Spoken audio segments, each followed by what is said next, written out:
Welcome in, everybody. Man, welcome to the Prophecy Misfits Podcast. This is episode 393. Woo-hoo! Fixer of Fraud. Yes, this is going to be a doozy of one.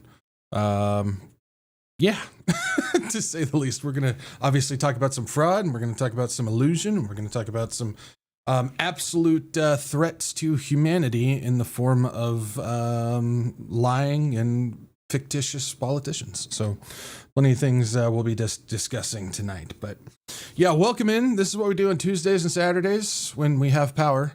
We get together and we watch for the crazy things that are happening around the world to make sure that we're doing our job as watchmen properly. And yeah, we're called to be watchmen. We're called to pay attention, make sure that we're not being deceived, whether that's through the secular world, through the church, or even through our own personal biases. And we got to make sure that we can see through that stuff, hunt out the truth, no matter how disappointing or hard it might be to hear, in order to make sure that we can do our jobs properly, which is sound the alarm and get the gospel of Jesus Christ to as many people as we can. And yeah, that's what we try to do. Glad to have you guys here. Glad that I have power. I apologize for starting a bit late tonight, just trying to get everything done and organized and stuff like that. I was just trying to just bullet through to make sure that I could get everything ready to go, prepped for tonight.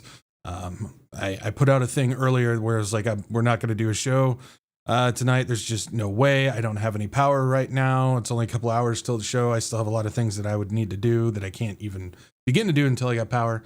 And then the power came on after that, and I just like, I got to try. So it was right in that spot where it's like, I got to try for this.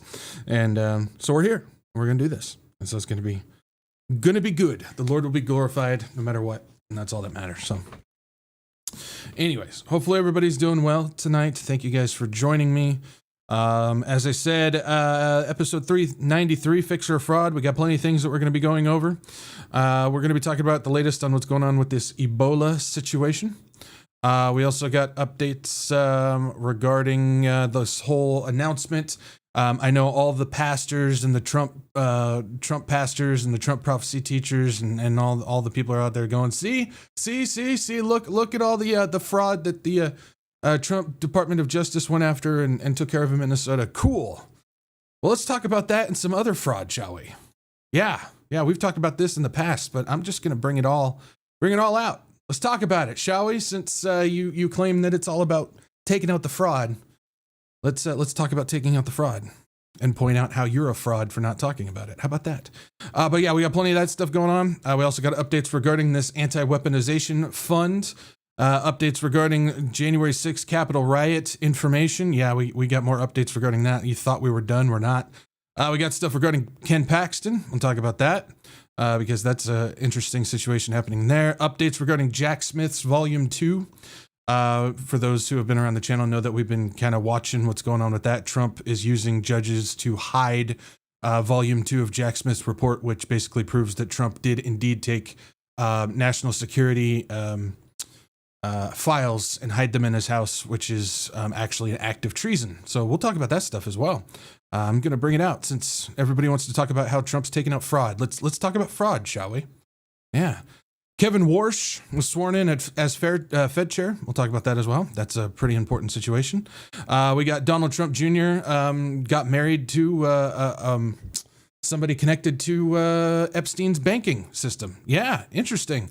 No connection there, right? Just happenstance. That's all it is. We'll talk about that.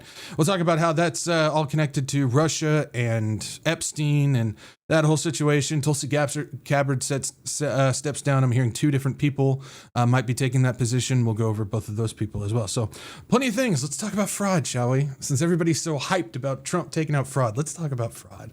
I'm excited to talk about this. Yeah, let's talk about it, shall we? Anyways, with all that, let's just go ahead and get into some housekeeping, shall we? Let's get rolling with this if I can find the right button. Where's the button? Where's it at? There it is. Housekeeping? I think you're sleeping. Housekeeping? All right, usual spiel. If you guys can, like, share, subscribe. Get this out to as many people as you can. It's not about views, not about butts and seats, but it is about getting the warning out to people and getting people to Jesus. And that's our whole goal. That's why we do this whole shebang. I don't know. But yeah, that's why we do this. And so liking, sharing, and subscribing helps reach those people that are actively trying to seek the truth. They don't want to hide behind bias, and they don't want to hide behind deception in order to stay comfortable under their warm and fuzzy blanket. No, they want to seek the truth. And so hopefully we can reach those people, especially with the gospel of Jesus Christ. Of course, Jesus is truth. And so hopefully we can reach them with Christ as well. So please do me a solid and like, share, subscribe. Also follow along on Rumble and Telegram. If you have those platforms, those are backup platforms in case we get booted off YouTube. We'll be live streaming over on Rumble and Telegram. Well, not live streaming on Telegram, but we will back up live stream on Rumble, and then Telegram will post other updates and things like that to keep you in the loop of what is happening. So make sure you guys follow along on there if you have those platforms. If not, no worries. Just make sure that you guys bookmark the WretchedWatchmen.com website. That's your one-stop shop to stay up to date on everything happening in the Wretched Watchmen world of things. You'll find the latest podcasts and live streams, the announcement page, the free book to download, and all that jazz can be found on there as well. So make sure you guys bookmark the website. And last but not least, if you guys like to support this channel and what I got going on, I got donation links down below. CashApp, Venmo, and GiveSendGo. This channel is not monetized. Don't make anything from ads, views, or anything like that. It runs solely off of your guys' generous donations. Again, you guys are the ones that make all of this work and function, and we wouldn't be able to do it without you guys. So thank you for your support and your donations and gifts and everything like that. You guys are awesome. Your prayers keeping this rolling. I know there's a few of you that probably prayed when you found out my power's out, and that's maybe why the power came on. So that's how it works, man. That's how it works. The Lord works in mysterious ways. Either way, I'm thankful for all of your support. So thank you guys on that. All right. That is our housekeeping for today. All right. So with this, I know it's Saturday, and we usually do Wretched Weather Report. Didn't have time to. Some stuff had to get cut, so Wretched Weather Report got cut. But obviously there's storms ripping all over southern United States, eastern United States, and Midwest right now. There's a gigantic fire that's happening in Southern California. So please be praying for all of that as well. And then next Saturday, hopefully we'll be able to get back to the Wretched Weather Report. So we'll have to pass this time. And with that, let's just go ahead and dive into an update regarding Ebola, shall we? Yes, Ebola is back. And back on the menu, boys. And let's go ahead and talk about what's going on, because we have UK scientists developing Ebola vaccine that could be ready for trials in months. Out of nowhere, we got a bunch of people vying for Ebola jabs because of what's going on in the Congo over there. It says scientists at Oxford University are developing a new jab that could be ready for clinical trials within 2 to 3 months to help tackle the Ebola emergency. The outbreak, centered on the Democratic Republic of Congo, has resulted in 750 suspected cases and 177 deaths. The rare species of Ebola, always the rare one. Every time this stuff happens, it's always the rare one, known as Bundabugo, for which there is no proven jab, kills around 1/3 of those infected. There are no guarantees the jab will prove effective, and it will take animal research and trials on people to know if it will be. So basically, they're going to take research that they have to create a prototype experimental jab in a couple of months regarding a rare Ebola strain that they don't have anything for, and they're just going to start trialing them on people.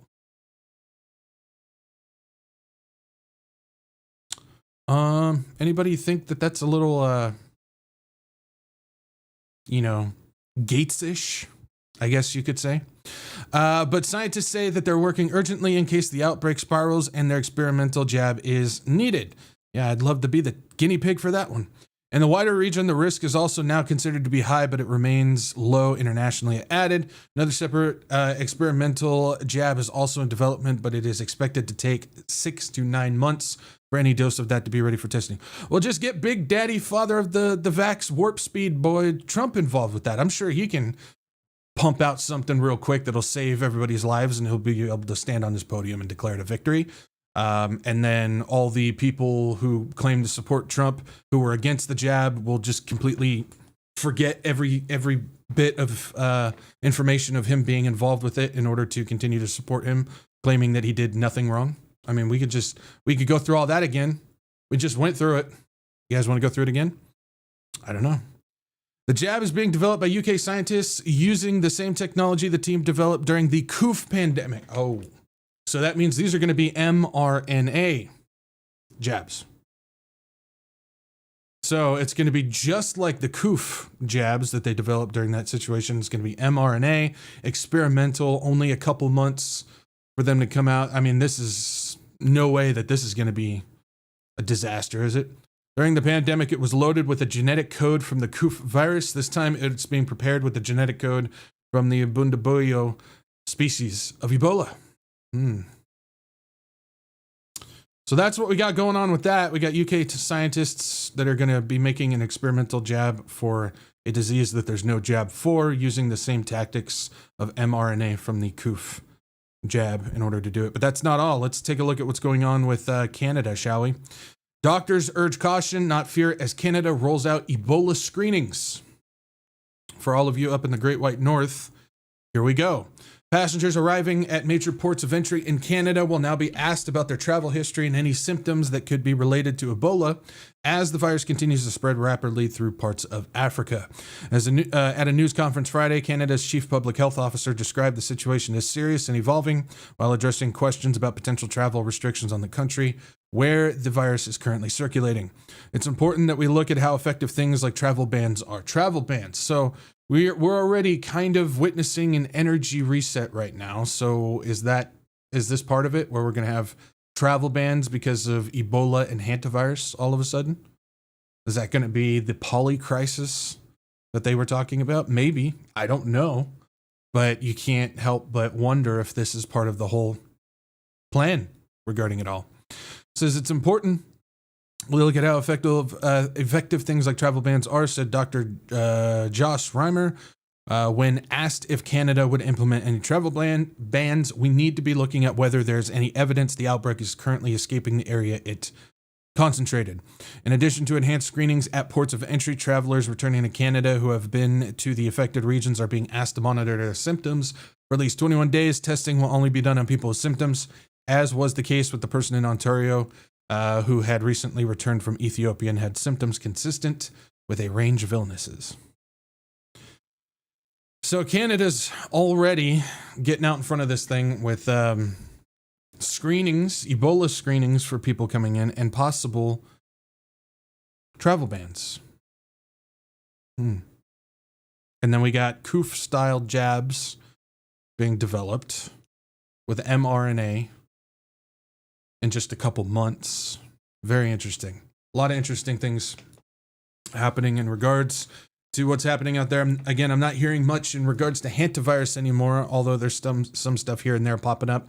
But you notice that that's not making the media anymore. Now it's the Ebola situation. So again, don't know if they're trying to hide hantavirus. Don't know if that whole thing, that PSYOP didn't work for them and now they're switching over to this, or who knows? Who knows what it is? Their playbook changes all the time. They pull things out different all the time. All we can do is be aware of it to make sure that we're not caught off guard, depending on what comes through. So just wanted to keep you guys updated on that. Like I said, I'll keep you guys updated regarding anything with the Ebola situation and stuff like that. Yeah, we got to make sure that we're well-rounded on our information, I guess you could say. Alrighty, so that's that. Now, you guys want to talk about fraud? Too bad, we're going to talk about it anyways. So, this is one of those things where I'm seeing it all over the place. All these pastors and Christians and podcasters and prophecy teachers and stuff like that claim over and over and over again that they're not pumping for Trump and everything like that, continue to put it out there as a giant win that Trump is going out there and fixing this country by eliminating the fraud and everything. Now, we've gone over, again, mountains of evidence and hours of video showing that that's all fraud as well. The whole idea that Trump is eliminating fraud is false because he's pardoned more fraud than his entire administration has eliminated. Pretty interesting.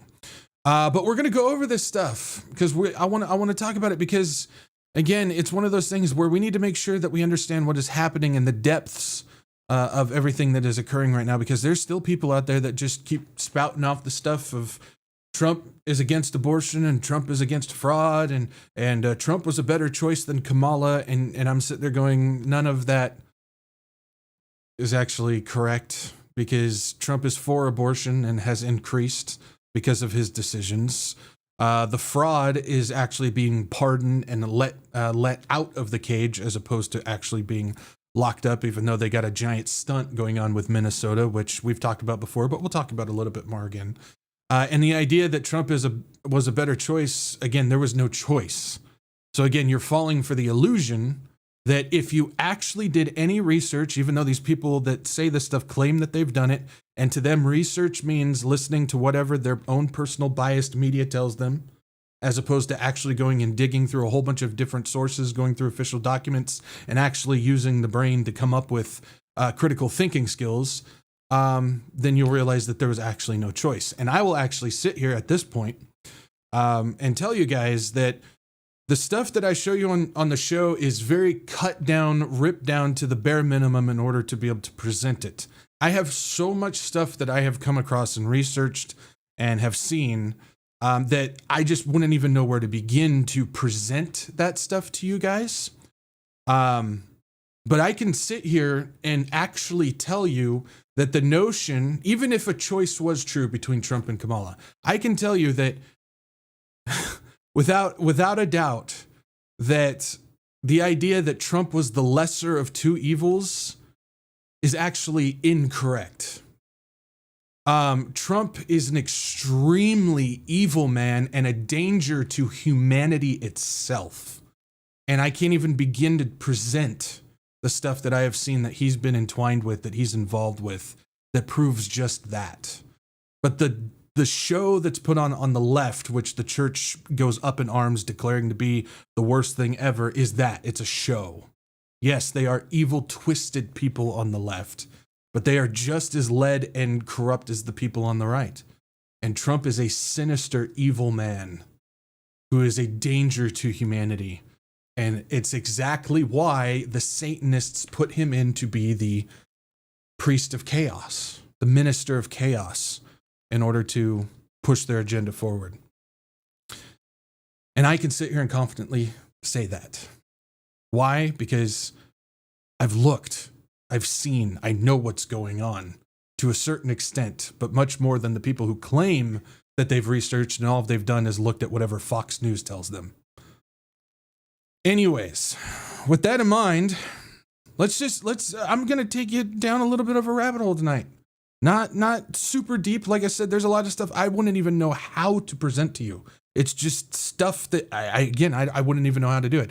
But let's just talk about it. So we're going to start off here because this is what is being celebrated. This is what is being pushed by the pastors and the Christians as a claim that Trump is fixing the fraud and he's going to make it so the United States is benefited for another 250 years. Because that's what I continue to see out there being pushed by frauds in regards to all this. And so we have this was May 21st, mastermind of $250 million Minnesota theft scheme gets 500-month prison sentence as feds charge more people with fraud. It says the woman prosecutors have called the mastermind of a massive fraud scheme to steal hundreds of millions of dollars in government aid was sentenced to nearly 42 years in prison Thursday. Feeding Our Future founder Amy Bach received a 500-month sentence just over a year after she was convicted of wire fraud and bribery. The longest sentence in the most notorious case of federal fraud in Minnesota came minutes after several officials announced charges against 15 other people accused of defrauding social service programs in the state. More than $250 million in federal funds was taken in the Feeding Our Future scheme overall, with about $50 million of it recovered, authorities have said. Bach was ordered to personally pay more than $242 million in restitution. I don't have the words to express just how horrible I feel. I know I'm responsible, Bach told the judge shortly after sentencing Thursday, according to the Minnesota Star Tribune. Mark Osler, a professor at the University of St. Thomas Law School in Minneapolis and a former federal prosecutor, said Bach's sentence was particularly harsh because the crime involved a coordinated effort that affected taxpayers and children, unlike the other scams that where investors were victims. So there's a whole bunch of other stuff on this if you want to dive into it. But this was one of the big ones out there. About this one person who led the Feeding Our Future, Amy Bach, going to prison 42 years for stealing about $250 million in Minnesota fraud charges. So, cool. Is anybody against that? Does anybody think that that's a bad thing? I don't think so. If you're involved in any way, shape, or form, this is my position on it. Even though I keep getting called a lefty, this is my position on it. If you're involved in any way, shape, or form of fraudulent, whether it's from the government, whether it's from donators, whether it's from your neighbor next door, or little Sally selling cookies, if you're frauding anyone, you should get slammed for it. Are we in agreement on that? We need to make sure that we have an equal footing. Proton, why is RFK Jr.? Because it has to do with health stuff, and he's the director of health. That's why. Are we on an equal footing on that? If you're involved with fraud, doesn't matter who it's from, in which way, shape, or form, it's bad. We're good. So in this case, awesome. Cool. Glad they took her down. Let's move on to the next one. DOJ brings charges against 15, this is the 15 that was mentioned in the other one, in $90 million Minnesota Medicaid fraud scheme. The U.S. Department of Justice announced criminal charges against 15 people Thursday morning in a series of Medicaid fraud schemes that prosecutors say cost taxpayers $90 million.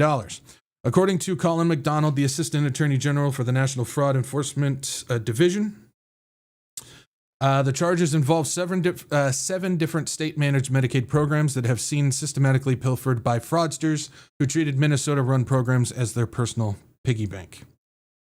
What's going on with...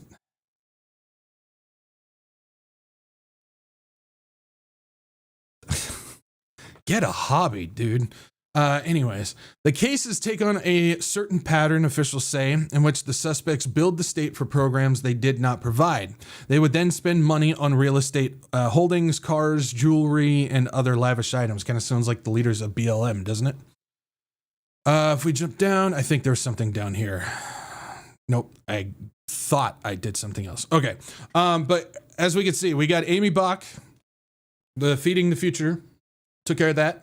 And then 15 other people on this one, about 90 million taken on that. So, little background on this, because this is often overlooked whenever people are in some way, shape, or form trying to shape this in a direction of Trump actually being a good guy and trying to go after fraud and everything. As I've shown before, which there is evidence for those who actually want to go and, do research and not claim that they've done it and then not go and actually look. I've got an entire video where I break down, it's about 30 minutes of me breaking down that this pursuit of taking out the fraud in Minnesota has been going on for over 10 years. So this is not anything new. This is adding to a list of like over 100 people in Minnesota. Minnesota's all jacked up, but there's like 100 people in Minnesota over the past 10 years that have all been taken out by fraud. So this idea that it's only Trump that has gone in there and taken out Minnesota fraud is false. Verifiably false for anybody who actually wants to go and look at it. Why is that important? Because we need to have the context of the situation. So this is not a straw man. This is not but look over here. No, this is a context of the situation, that this has been an ongoing fight against fraud in Minnesota for over 10 years, spanning multiple presidencies. So this idea that it's only Trump going after the Minnesota fraud is verifiably false. That's important for the context of not only the situation at hand and what we're about to talk about right now. But nobody wants to talk about that. No. Biden enabled it, even though Biden was actually a part of the administration that was still taking out fraudsters in Minnesota. Imagine that. But they don't want to talk about that. Because no. Only Trump. Trump is the good one. Democrats bad. That's how it works. Republicans good. Democrats bad. Because that's the paradigm that they've been brainwashed with. in regards to it. Now, let's hear from one of the DOJ guys who led this bust that they just went through. And he was asked a question by a reporter. And it's a legitimate question. Let's hear what he had to say about this, shall we? Because this is what reporters are supposed to do. They're supposed to ask the hard questions. So let's hear. Yes, sir. Max Nestor, Minnesota Reformer. President Trump has granted clemency to numerous individuals who have stolen hundreds of millions of dollars in Medicaid funds. Can we expect Amy Bach or any of these folks to be shown the same mercy in the future? I'll take a different question as the final question. Yes, sir. So you may have missed the beginning part because the volume on the broadcast was bad. The journalist asked, Trump has granted clemency to many different people who have committed fraud in the past. Is he going to grant the same mercy to these people that they just busted as he did the other people who have defrauded the Medicare and federal government system? And he said, I'll take a different question. He refused to answer a legitimate question, a verifiably evidence-backed, legitimate question. He refused to answer it. It's true, though. I would like to know, is Trump going to grant the same pardon and clemency and mercy that he's done to his billionaire fraudster friends, allies, and donors as he is these people? It's a legitimate question, but he won't answer it. He refused to answer that question. So let's just, Nero Andrew, can anyone imagine a civilian telling a cop, I'll answer a different question? Yeah. So let's just go down this. Now, we've talked about almost all of this in the past. Again, this is part of that Mount Everest of hours and hours and hours and hours and hours of receipts and evidence that I have provided over 3.5 years of talking about this. But again, for those who don't want to actually go and seek out all that stuff and everything like that, let's just go through it now. Let's talk about some of this stuff. So let's talk about some of the fraud that Trump pardoned the nation's biggest healthcare fraudsters. Again, we're being told by the Trump administration and pastors and prophecy teachers that are continuing to lie and run cover for Trump because they pumped for him and they got to make sure that they keep their clicks and donations and ad revenue and book sales up and everything like that. They want to avoid all of this. They don't ever talk about this. If you ever bring this up, they avoid the question just as that guy avoided the question about is Trump going to pardon the people just like he did with these people. It's amazing how that works. They're running the exact same cover as the government does. Let's talk about some of this stuff, shall we? Let's just go down here. So the Ledger, Trump pardoned healthcare fraudsters who cost the government and taxpayers billions. First off, February of 2020, Judith Negron from Florida, $200 million. So let's do a compare and contrast on this, shall we? Let's see. We got Amy Bach, $250 million, and then you got the 15 people at $90 million. So we'll just make it an even $350 million that was just busted in Minnesota. So going back to February 2020, Trump pardoned a woman who frauded Florida for $200 million. So cha-ching, we're down to $100 million so far. December of 2020, Philip Esformis from Florida defrauded the Medicaid system $1.3 billion. So we just blew right past Minnesota Medicaid fraud, which is one guy that Trump pardoned. $1.3 billion. He defrauded the healthcare system. Pardoned by Trump. January of 2021, we got care executives for multiple millions. We don't actually have all the numbers regarding that. John Eston Davis from Tennessee, $4.6 million in fraud. John Duncan Fordham from Georgia, $2 million in fraud. Fausto Bernadette from California, $900 million in fraud. Solomon Melgen from Florida, $42 million in fraud. All pardoned by Trump. But don't worry. Trump is against fraud. He's rooting it out. He's fixing it. Has nothing to do with the Minnesota Nick Shirley political public stunt at all. No, it has nothing to do with that. April of 2025, Paul Walzak, $10 million in fraud, pardoned. May of 2025, Lawrence Duran from Florida, $205 million in fraud, pardoned. November of 2025, Joseph Schwartz and Robert Barger, $38 million and $848,000 in fraud, pardoned.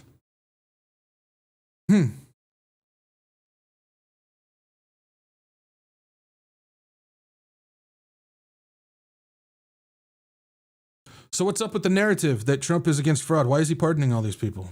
Just like Trump's against the whole drug thing. That's why he went and illegally invaded Venezuela and everything what was for drugs. At least that's what the pastors and the prophecy teachers and the Christians and all those people were saying back then when it first started.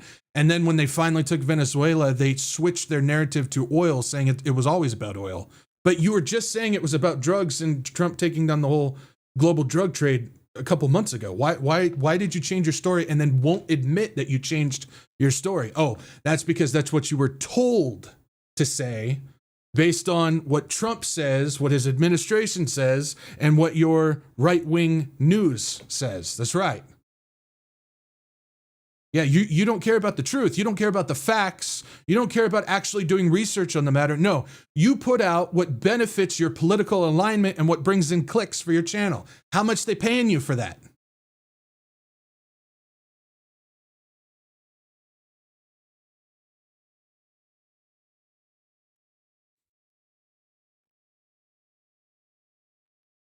It's insane, man. It's insane. Let's keep going. Trump's pardons wipe out payments to defrauded victims, which means all the money that those victims had taken from them are not getting it back. And the people that took them are walking scot-free because Trump pardoned them. But he's against fraud, right? That's what you continue to tell me. That's what you continue to tell all your followers. He's against fraud. Interesting. Just like he's against drugs. And what did he do? At the behest of globalist agendas, Netanyahu, Argentina, and a CIA drug trade, he pardoned somebody who brought in 400, not pounds, not 400 boxes, no, 400 tons of cocaine into the United States. Juan Orlando Hernandez. Yeah, imagine that. By the time a federal judge in 2023 sentenced convicted fraudster Trevor Milton to 4 years in prison, Salt Lake City businessman Liejo Supoto had long given up hope of recovering the more than $100,000 he had invested in Milton's hydrogen-powered truck company. But before a judge had the chance to calculate and order restitution, Trump pardoned Milton, which in addition to sparing him any time behind bars, wiped away the financial penalties. At least 20 people who have received clemency from Trump so far this year. This was back in 2025. At least 20 people who have received clemency from Trump so far in 2025, cutting their sentences short, restoring their civil rights after imprisonment, or allowing them to avoid prison altogether, were also forgiven of financial penalties totaling tens of millions of dollars. But he's against fraud. Remember that.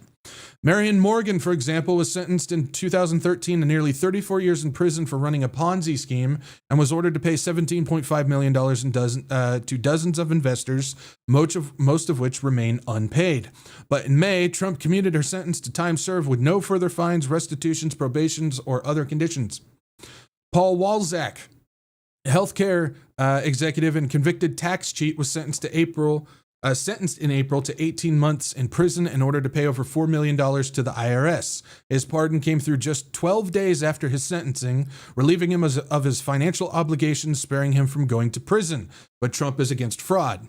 Elizabeth Oyer, who serves as a U.S. pardon attorney for 3 years until she was fired 2 months into Trump's second term, says it's having a detrimental effect on victims and taxpayers, and it's a windfall to people who committed crimes. But again, Trump is America first against crime, or against fraud. Trump has wielded his executive power to reward dozens of allies while condemning their prosecutions as politically motivated. Where have we heard that before? That's right. He's used that in order to get out of other situations where he was a part of the fraud, and then used the Department of Justice in order to protect himself from that fraud so he won't have to give up any restitution. Imagine that, but Trump's against fraud. He has routinely ignored Justice Department guidelines that state pardons should be given only to offenders who are 5 years past their conviction or imprisonment. Milton did not appear to meet those Justice Department standards. Last year, he and his wife donated more than $2.5 million to boosting Trump's campaign. Oh, so he was a political donor. He gave money directly to Trump. And so what did Trump do? He returned the favor with transactional justice to release him of his fraudulent charges and pardoned him. But Trump's against fraud. That's what I continue to get told. See, every time a pastor or a Christian or a prophecy teacher or a podcaster continues to say those words that Trump is against fraud, what they are doing is they are brainwashing you to don't believe your eyes, don't think, turn your brain off and just listen to me, the face on the screen that you adore so much, and just listen to what I say so you can go out there and regurgitate it to anybody who comes against our dear Lord and Savior Trump. Congratulations. You're doing exactly what the satanic cabal wants you to do.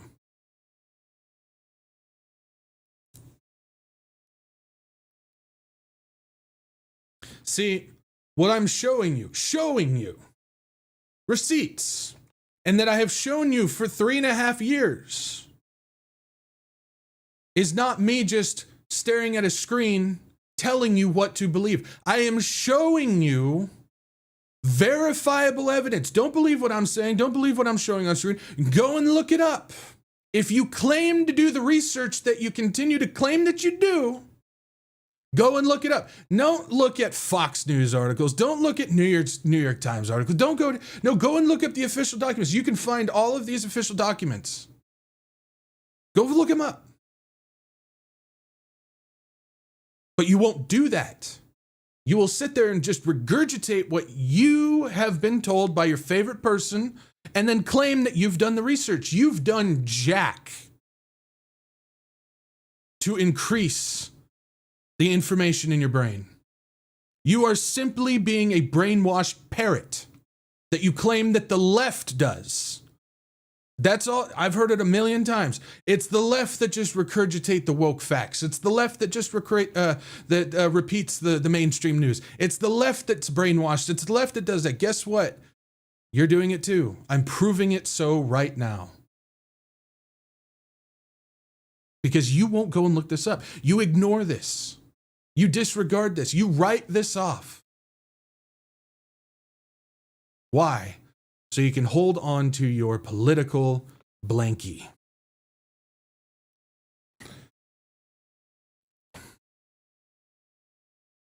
And for the pastors, the podcasters, the prophecy teachers that either refuse to go and look this up or know about this stuff and outright refuse to tell people about it, you are a fraud. You are working for Satan. You are brainwashing people, all for a political agenda that benefits you financially and business-wise. You fraud. You liar. You hypocrite.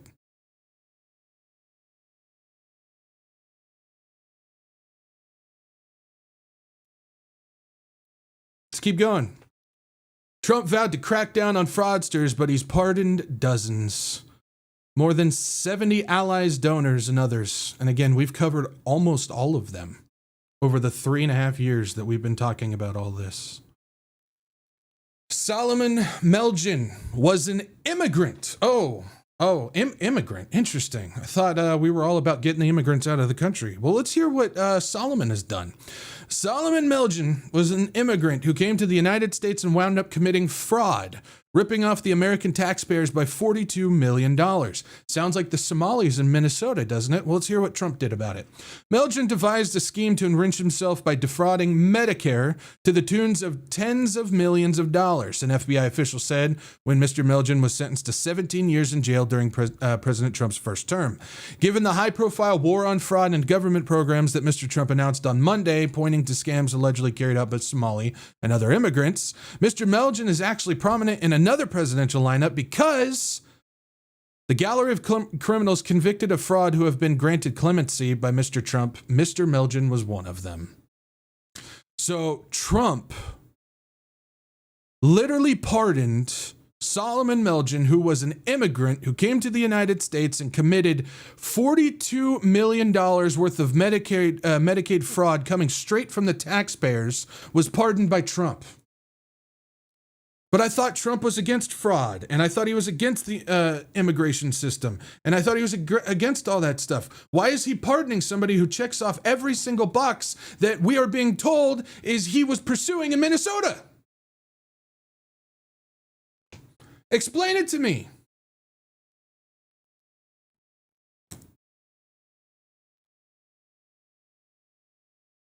Somebody explain it to me.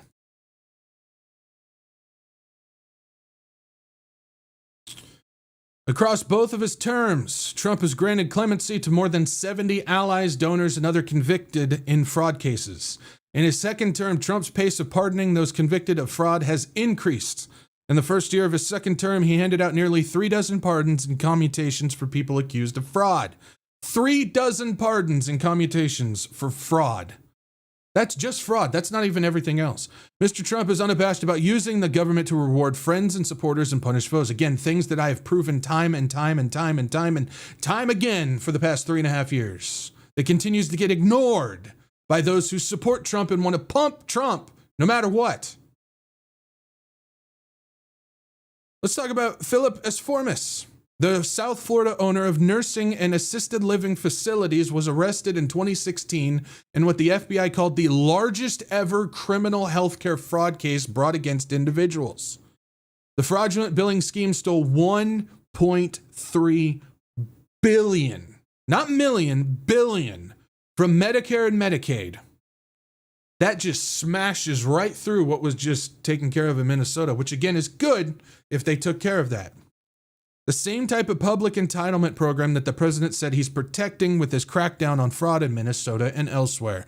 But Trump commuted Mr. Esformis' 20-year sentence in 2020 after a lobbying campaign by well-connected lawyers and public figures and announcing the commutation, which left in place $5.5 million in restitution. So this dude stole $1.3 billion from Medicare and Medicaid, was sentenced to 20 years, but was pardoned and only had to pay $5.5 million back.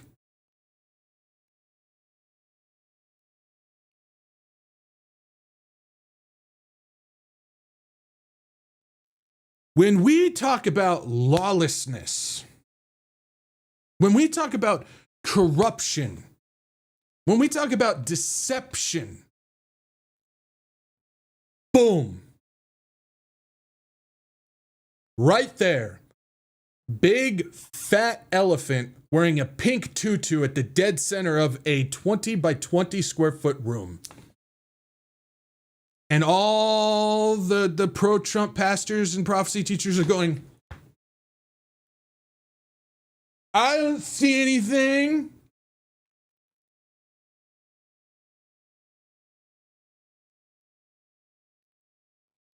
People wonder why I get so worked up about this, why I get so just aggressive about it. Because it is so blatantly obvious that these pastors and whatnot are just straight up lying to their people in order to serve a political agenda. It is so obvious at this point, and nobody wants to call them for it. I'm calling them for it right now.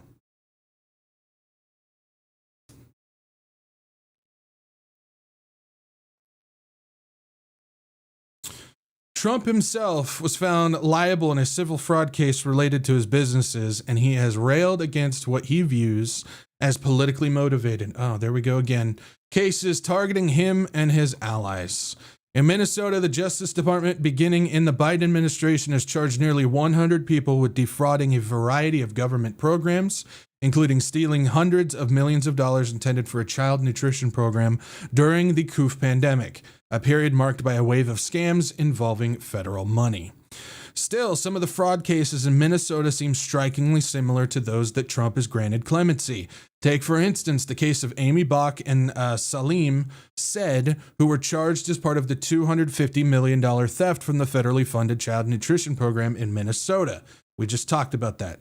Federal prosecutors say that they used the money to fund their lavish lifestyles, adding that the verdict against them sends a message to the community that fraud against the government will not be tolerated.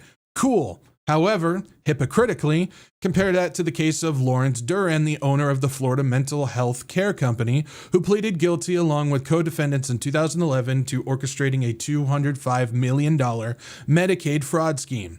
Prosecutors say Mr. Duran billed Medicare for hundreds of millions of dollars in mental health services that were not necessary or never provided. The main difference between the two cases, Trump commuted Mr. Duran's 50-year sentence last year, while Ms. Block and Mr. Said are facing possible decades in prison.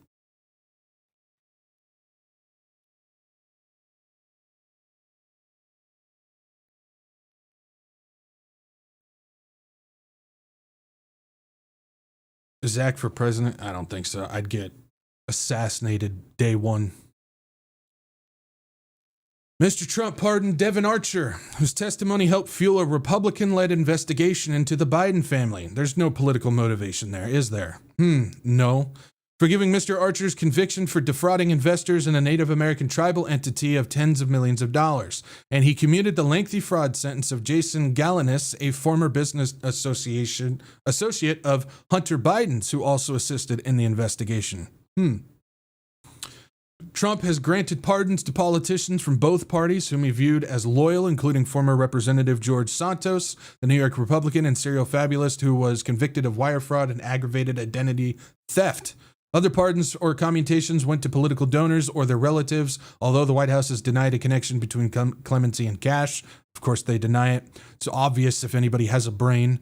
Julio Herrera Velutini, a Venezuelan-Italian banker, and two others, including the former governor of Puerto Rico, were charged in 2022 with wire fraud, among other crimes, in a bribery scheme. Mr. Herrera and the others pleaded guilty to a lesser charge, but Mr. Trump pardoned them before sentencing. The clemency grants came after Mr. Herrera's daughter, Isabella Herrera, donated $2.5 million in 2024 and then another $1 million in 2025 to MAGA Inc., a super PAC devoted to Mr. Trump and run by his allies. Some people might look at that and go, she bribed him for pardon of her father. Now, here's how it works. In case you guys don't know. If this was Biden who did it, it's bribery for pardon. Since it's Trump that did it, he had a good reason, and it was politically motivated, something that Biden did to him. That's how it works. In case you guys don't know how it all works. It's always Biden's fault. Always the Democrats' fault. Always their fault. Never Trump's fault. Trump gets everything right, except when he gets something wrong, then it's actually somebody else's fault, and he just didn't know about it. But then he's going to fix it because he always does something right. That's how it works. That's how it works. That's what I see everywhere.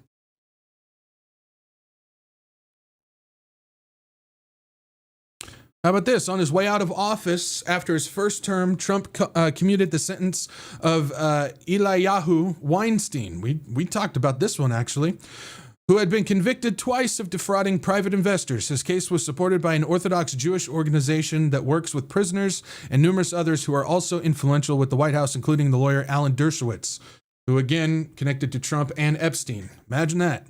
4 years later, he and co-conspirators were convicted of defrauding investors of millions of dollars in what prosecutors described as a Ponzi scheme and was sentenced to 37 years in jail. Mr. Weinstein has not been as fortunate as Adriana Camberos. In 2021, Mr. Trump commuted the sentence she was serving for a fraud scheme involving a fake energy drink company. A lawyer who had worked in the Trump White House assisted with her case.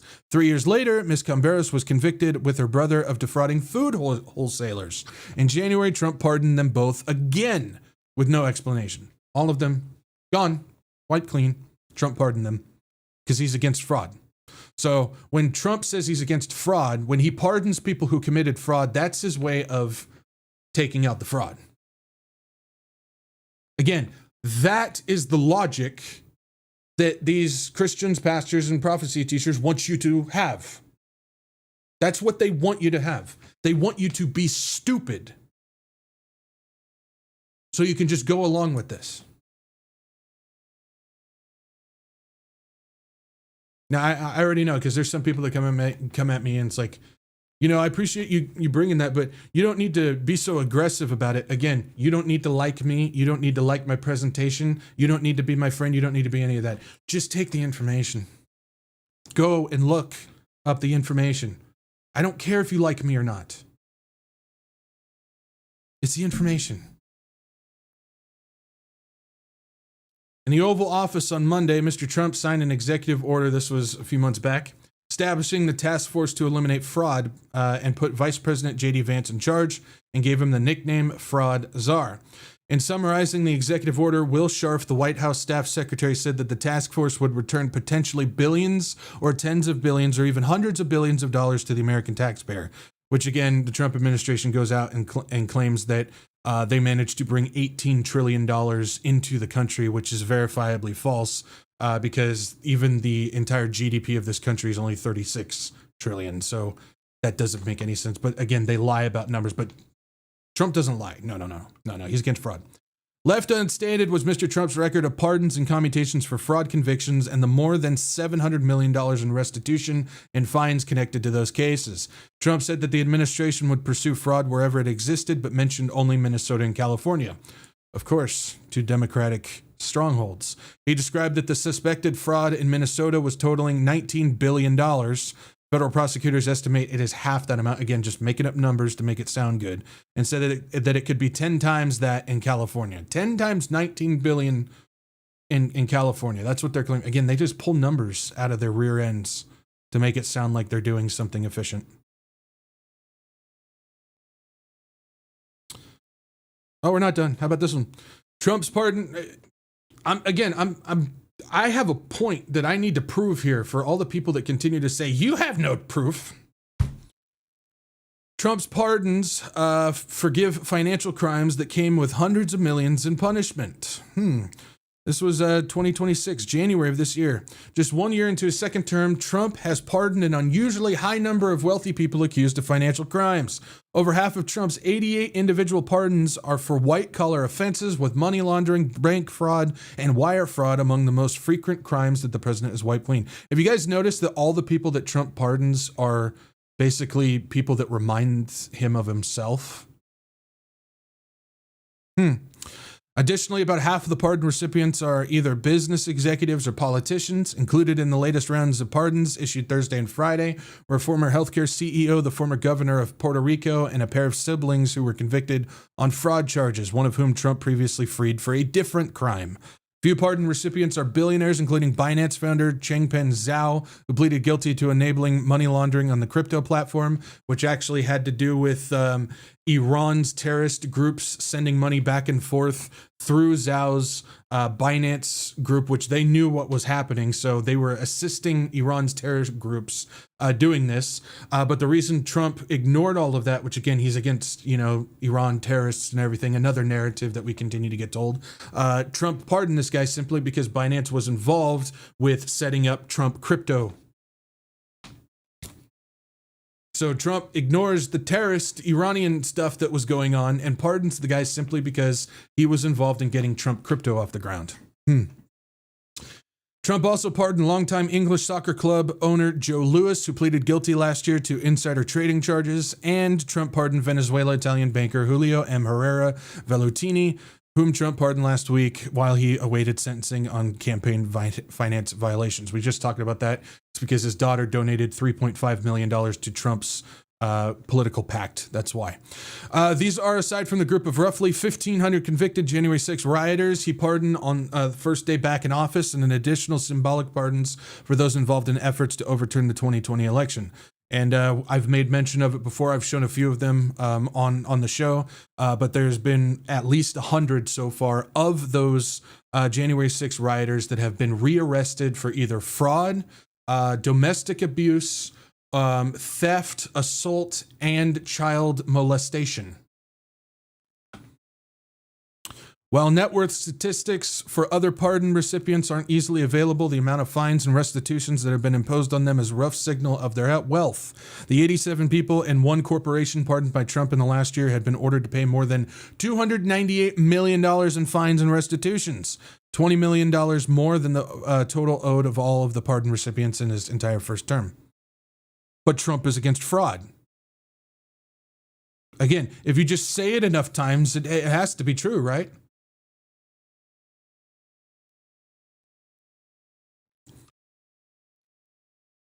What else do you want? What else do you want?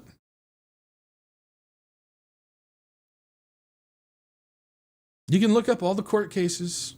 I've looked up most of them. I've seen most of them. Real court cases, real numbers, real statistics. And then you can go and look up the actual signed pardons by Trump. I've looked at those too. This isn't mainstream media hit pieces on Trump. No, this is official stuff that you can go and verify for yourself. Go do it. But you won't, because that requires work and a shattering of glass for your political agenda. Because once you know, you can't claim ignorance, right?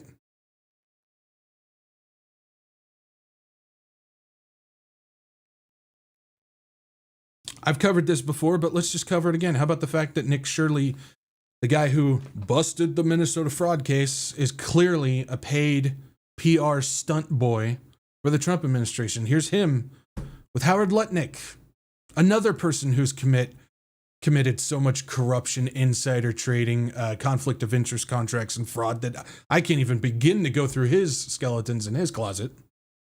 Again, there's a lot of stuff that I wouldn't even know where to begin how to prepare for presentation that I've seen. And he's in a lot of it, including his connection to the Epstein estate. But yeah, Nick Shirley, how about that? You know, he was invited to the White House before the Minnesota investigation. Also, this young college kid who just goes out there and does independent journalism covered the anti-Trump protests in November of 2025, the Antifa Occupy Portland in Oregon in October to November of 2025, the Chicago ICE standoffs, which is in Chicago, of October 2025, the Dearborn anti-Islam display in Michigan, November of 2025, the Mexico border campaign, which is on the border, the El Salvador CCOT prison, the first American to ever film within it, just happens to be this random independent college kid. And that was 24 to 25. The Ukraine war, which he was in Kiev in 2024. The Israel-Gaza war, which he was in Israel in 2025. The Paris immigrant crisis in France in 2025. The United Kingdom riots, which he was in the United Kingdom in 2025. The Texas anti-Islam protests in Texas in December of 2025. And various other ICE protests all around the United States in June of 2025. So this random, independent journalist college kid somehow has the money to do all of that all around the world. And he has connections to the White House, to the Trump administration, to Howard Lutnick. But he's just some independent journalist who's out there trying to get the truth out about the fraud in Minnesota. Right. Sure. I'm Barbara Walters. If he's so against fraud, if Nick Shirley is so against fraud and he's so independent and unbiased, why is he refusing to cover all of the fraud that Trump has pardoned? Could it be that he's not being paid and controlled to do that? He's actually being paid and controlled in order to do PR stunts for MAGA, Christians, churches, pastors, and prophecy teachers alike? That the same ones that take Nick Shirley's investigation, spread it to their congregation, and go, Trump is against fraud? Guys, it's not that hard to see what is going on. It just requires 2% brain power to get it working.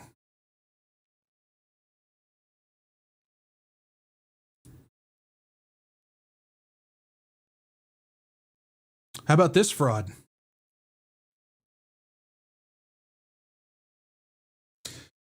Trump escapes 100 million IRS tax fight after Justice Department orders audit shutdown. Yes, this is that declaration, the illegal, unconstitutional declaration by the Attorney General that says the IRS can forevermore never audit Trump, his sons, or the Trump organization. And Trump gets out of $100 million IRS tax fraud because of it. Trump's against fraud. Oh, yeah, he's definitely against fraud. He's against people coming after his fraud.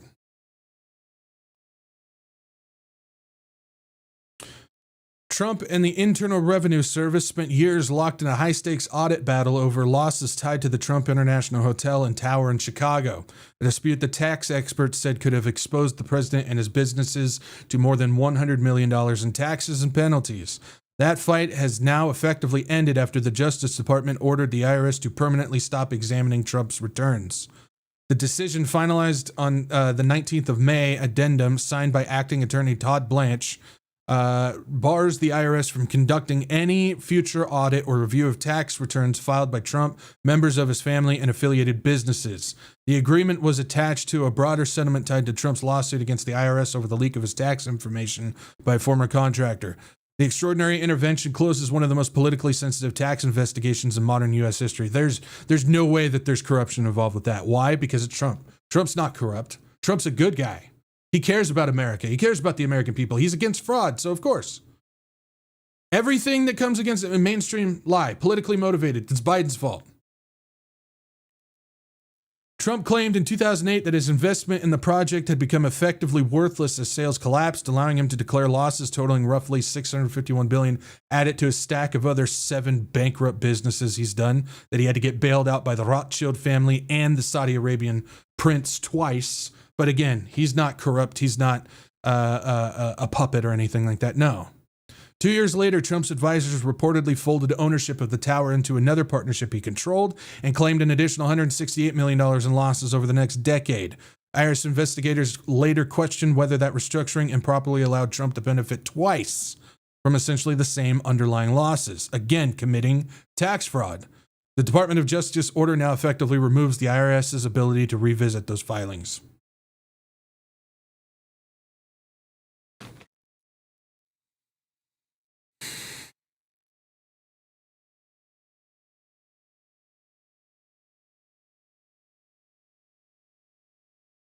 I mean, what more do you want? What more do you want? I'm at a loss, guys. I'm at a loss.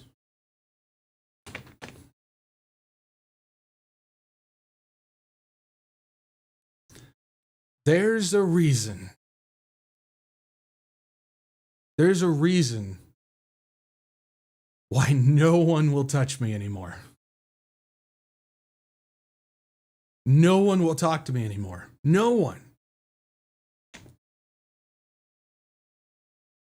It's because I actually want the truth. I don't want clickbait. I don't want hypocritical sensationalism. I don't want lies. I don't want political agenda. I'm uranium.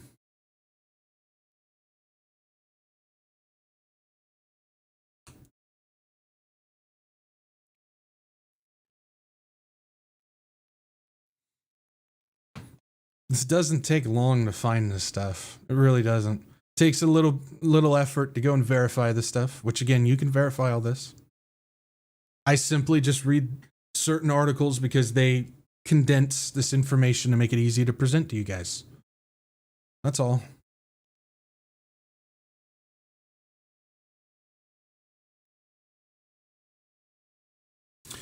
Now, when it comes to fraud, it's not just financial stuff. It's all about information fraud too. Now, this is extremely important. This is where we start getting into, that stuff's bad. All that stuff that we just went over, that's horrible. That's corruption. That's lawlessness. It's terrible.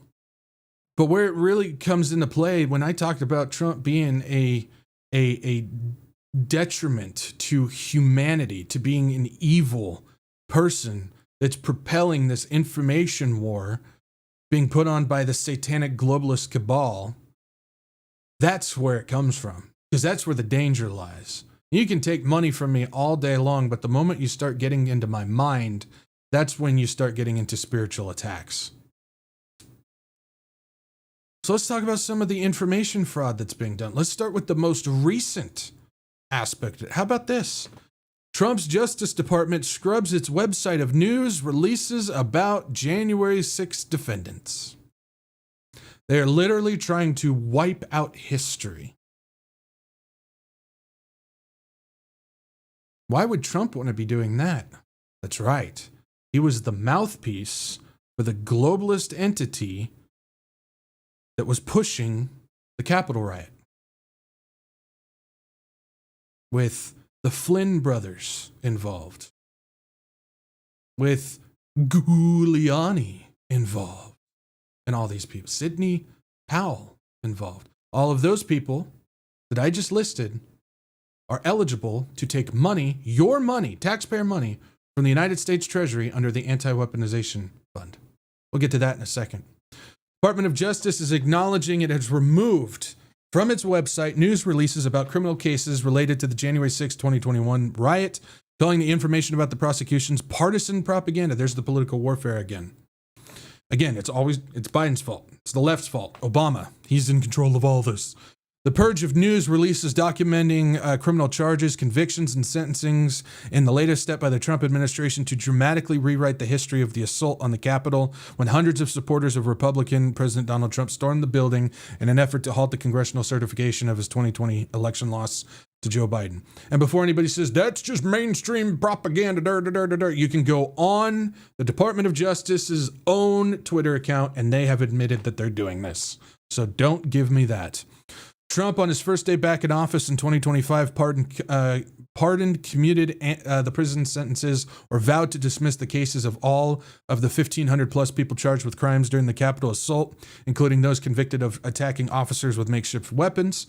On Monday, the Justice Department announced the creation of a $1.776 billion fund, taxpayer fund from the United States Treasury, meant to compensate Trump allies who feel that they were unjustly investigated and prosecuted.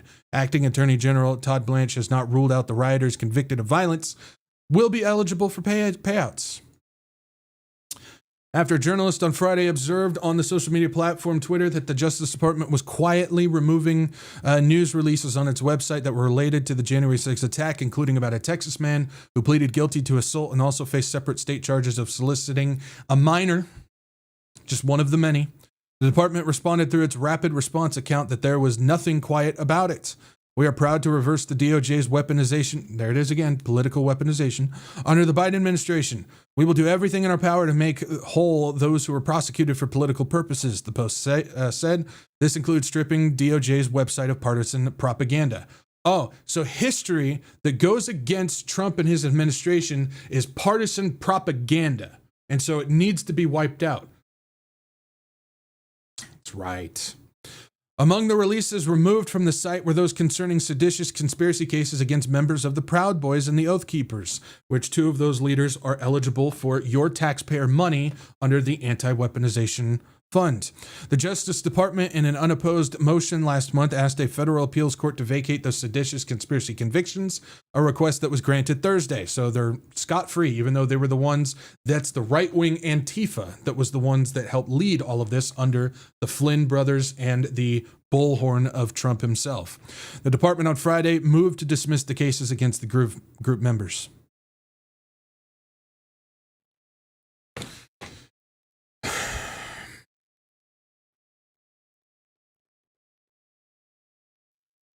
How we doing on time? We got time. Let's keep going, shall we? We got a little bit more information regarding this anti-weaponization fund. Let's talk about it, shall we? The Trump administration announcement that it would step up a nearly $1.8 billion fund to deliver payouts to people who say that they were harmed by the justice system ignited a whirlwind of controversy, unanswered questions, and uncertainty that could stretch through the rest of Trump's term and beyond. Under the terms laid out by the administration, a 5-member panel would distribute a colossal pot of money.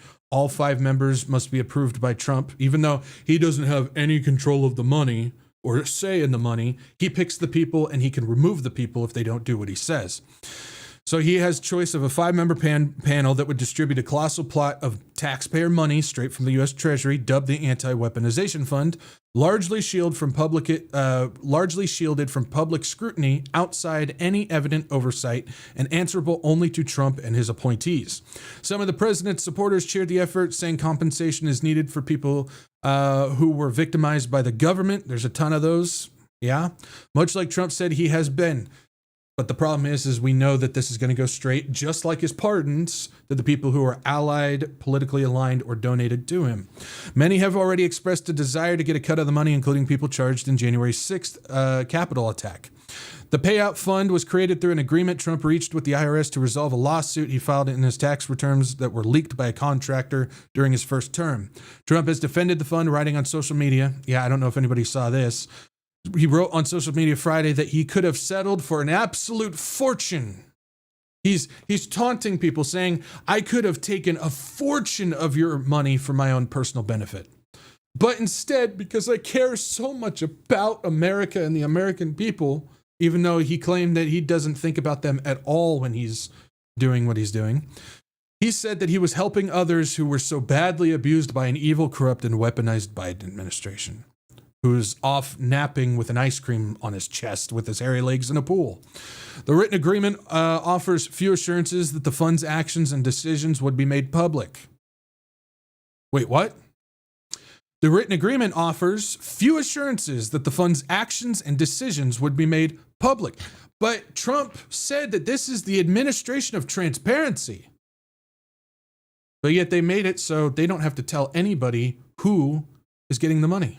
Who's getting your money?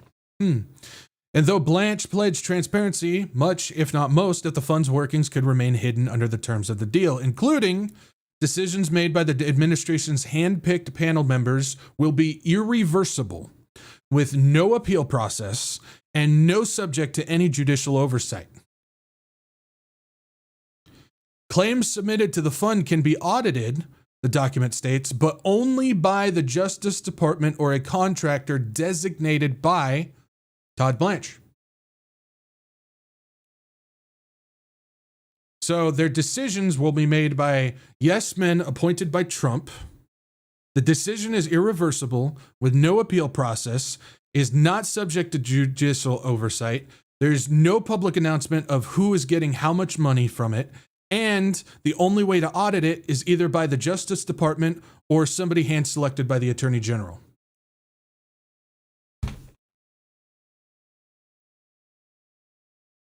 America first, right? The administration has not gone into detail about who might be selected to join the 5-member panel tasked with doling out the funds, nor have the officials laid out a process for how people can submit complaints or how they will be weighed.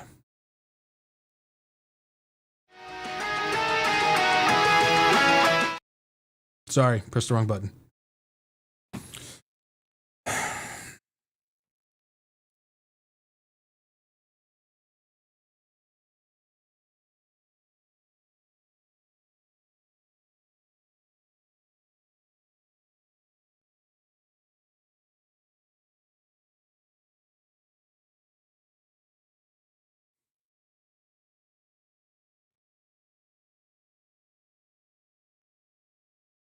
You really have to disconnect your brain to ignore all of this and still say without smiling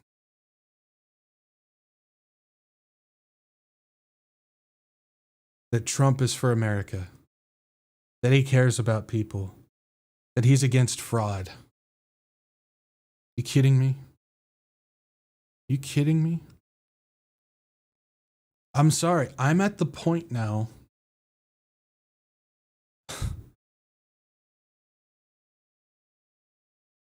And I know there's some people out there, again, I'm not holding this over everybody, because there's some people that they just go about their lives and they just roll with what they're doing. And it's like, okay, that's fine. That's fine. You're gonna do what you're gonna do. You're focusing on what you're gonna focus on. You're taking care of your life. You're taking care of your family. You're out there. You're representing Jesus.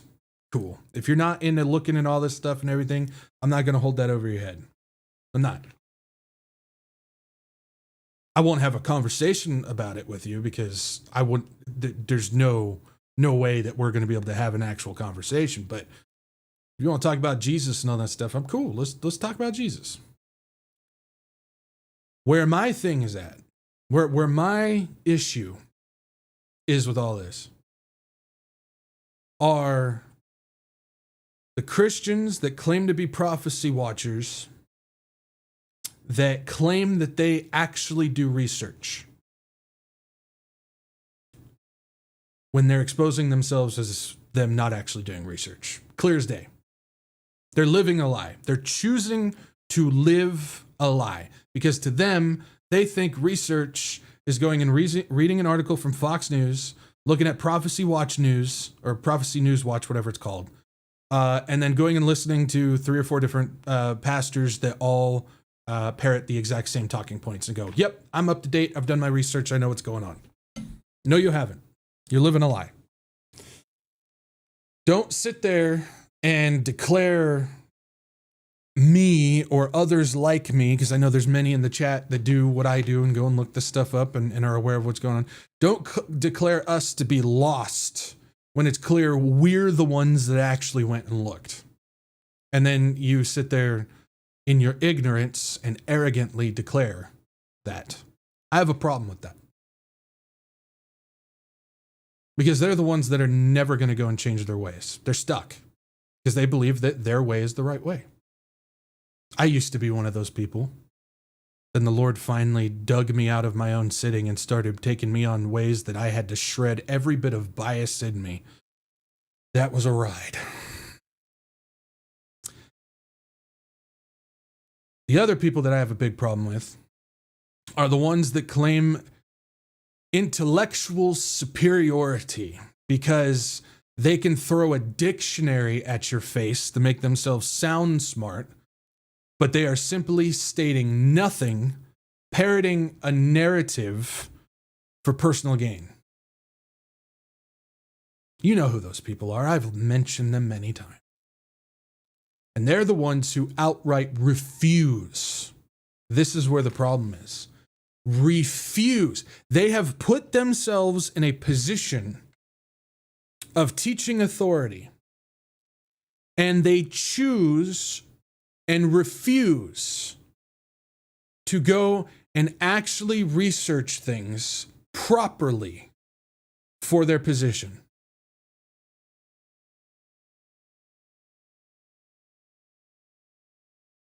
They will answer for that. And I don't say that gleefully in any way. It actually saddens me. They will answer for that because they are choosing to ignore truth so they can speak lies that is deceiving people.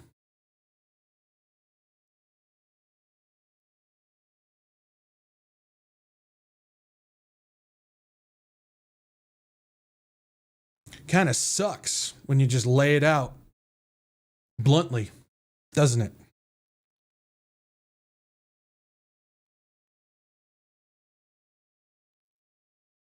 The other thing I'm saying is a few pastors, some you may know, some you may not. Again, I get pastors sent to me sometimes. I don't even know who the heck these people are, but they're local pastors wherever the Watchers are at, the Misfits are at, and they send me this stuff.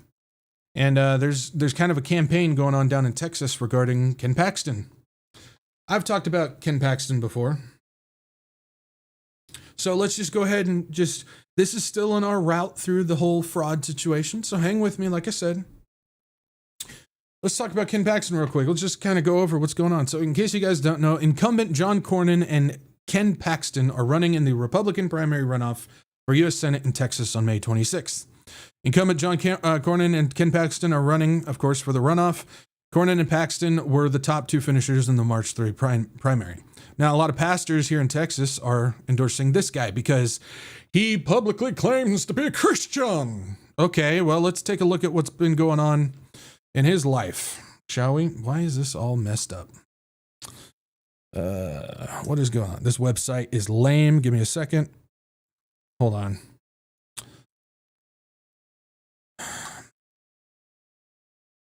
There we go. That's the best I can get it for you guys. All right.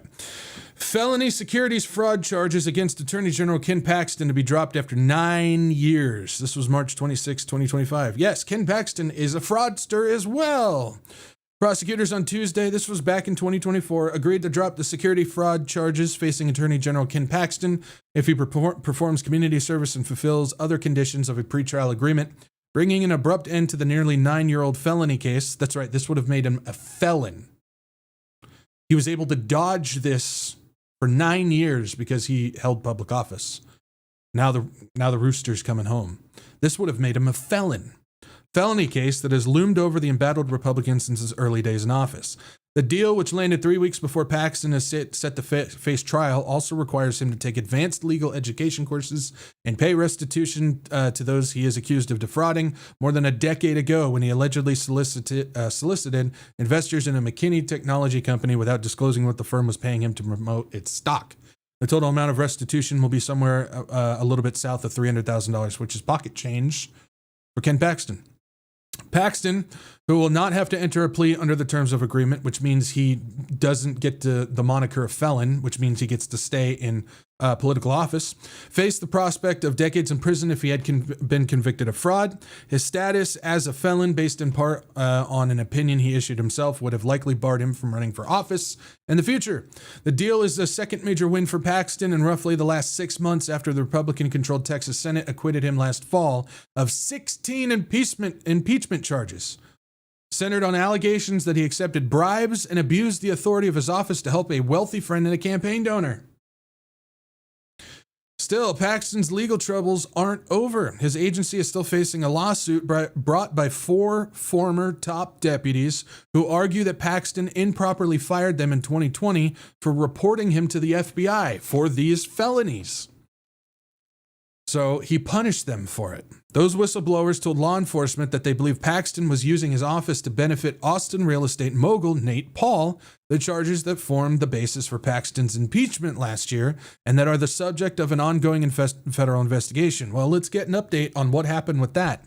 Paxton drops his appeal of that, and Texas taxpayers will have to pay $6.6 million to those whistleblowers. So Paxton committed fraud and committed bribery in order to benefit his billionaire real estate mogul because of his leverage in Texas office. The people under him saw this corruption, reported him to the FBI. Nothing happened to Paxton. They got fired. They sued him, and now he doesn't have to do anything, but the taxpayers of Texas will have to pay these people $6.6 million.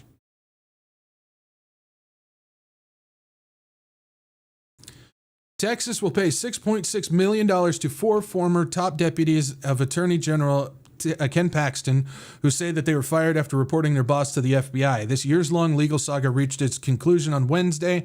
This was 2025, I believe. Yep, July of 2025. This years-long legal saga reached its conclusion on Wednesday when Paxton dropped his appeal of the April judgment.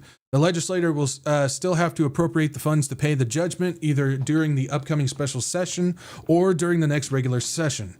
Lawyers for the plaintiff said in a statement that the judgment will accrue $1.2 million in interest if it goes unpaid until 2027. To avoid answering questions under oath about the corruption, Ken Paxton surrendered to the whistleblowers in the trial court and consented to judgment. TJ Turner and Tom Nesbitt, lawyers for 2 of the plaintiffs, said in a joint statement, but he appealed at the judgment anyway, preventing the legislator from funding it during his recent sessions. He's just escaping that. What about this? We talked about this one just a couple weeks ago. Inside the Waco child sex abuse case, Ken Paxton's office agreed to settle for 1 day in jail. For a man who claims to be Christian, he sure took care of a child molester, didn't he? Texas Attorney General Ken Paxton is under fire for a plea deal his prosecutors offered last month to a Waco man charged with repeatedly sexually abusing a young boy. The deal in the case, which Paxton's office took over about 3 years ago after the locally elected district attorney recused himself, would have let the man plead guilty to 2 misdemeanors and serve a total of just 1 day in jail. So Ken Paxton's office, he's responsible for it. He makes the big decisions. Decided, and we talked about this, he's friends with this guy who molested a child repeatedly over years. And he decided, if you plead guilty, we'll give you 2 misdemeanors, you serve 1 day in jail, and you do not have to register as a sex offender. This is Ken Paxton, who claims to be a Christian, who pastors in Texas are telling their congregation to go and vote for because he's the lesser of 2 evils, simply because he has a Republican R next to his name.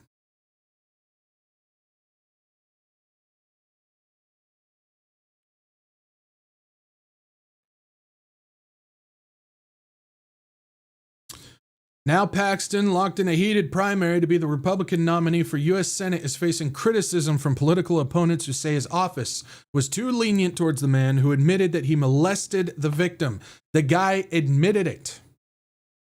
This comes even as Paxton has built a reputation attacking local district attorneys for being too soft on crime. You mean being a hypocrite, playing the political game?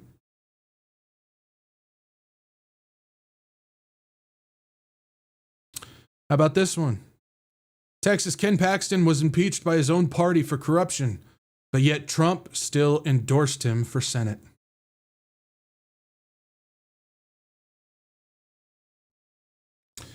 The GOP Senate primary in Texas has taken a sharp turn after President Donald Trump endorsed State Attorney General Ken Paxton over incumbent Senator John Cornyn. I don't know anything about John Cornyn, so don't ask me. I'd need to actually look.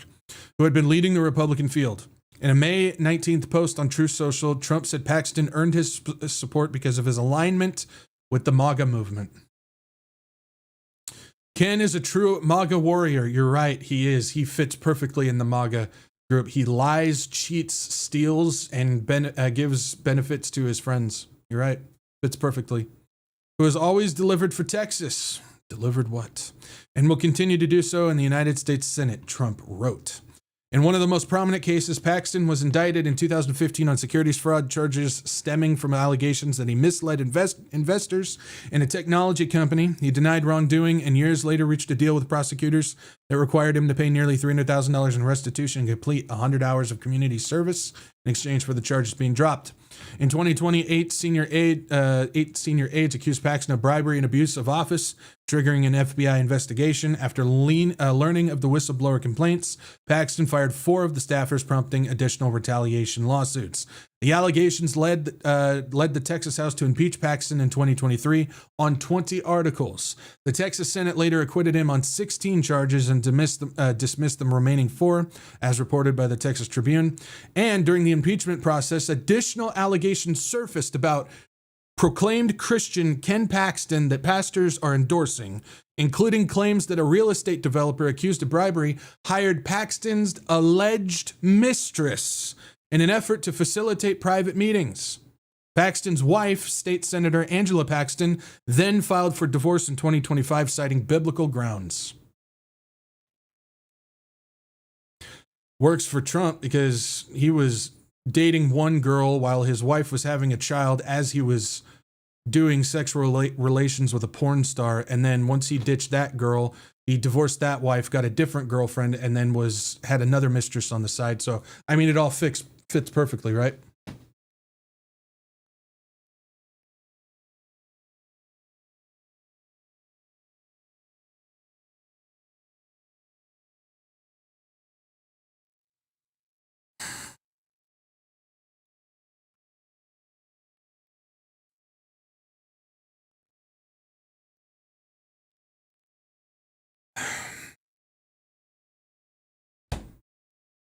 But that's the guy that Trump's endorsing for state senate.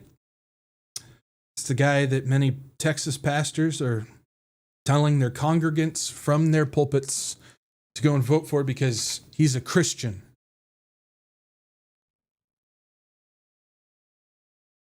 He's the lesser of 2 evils.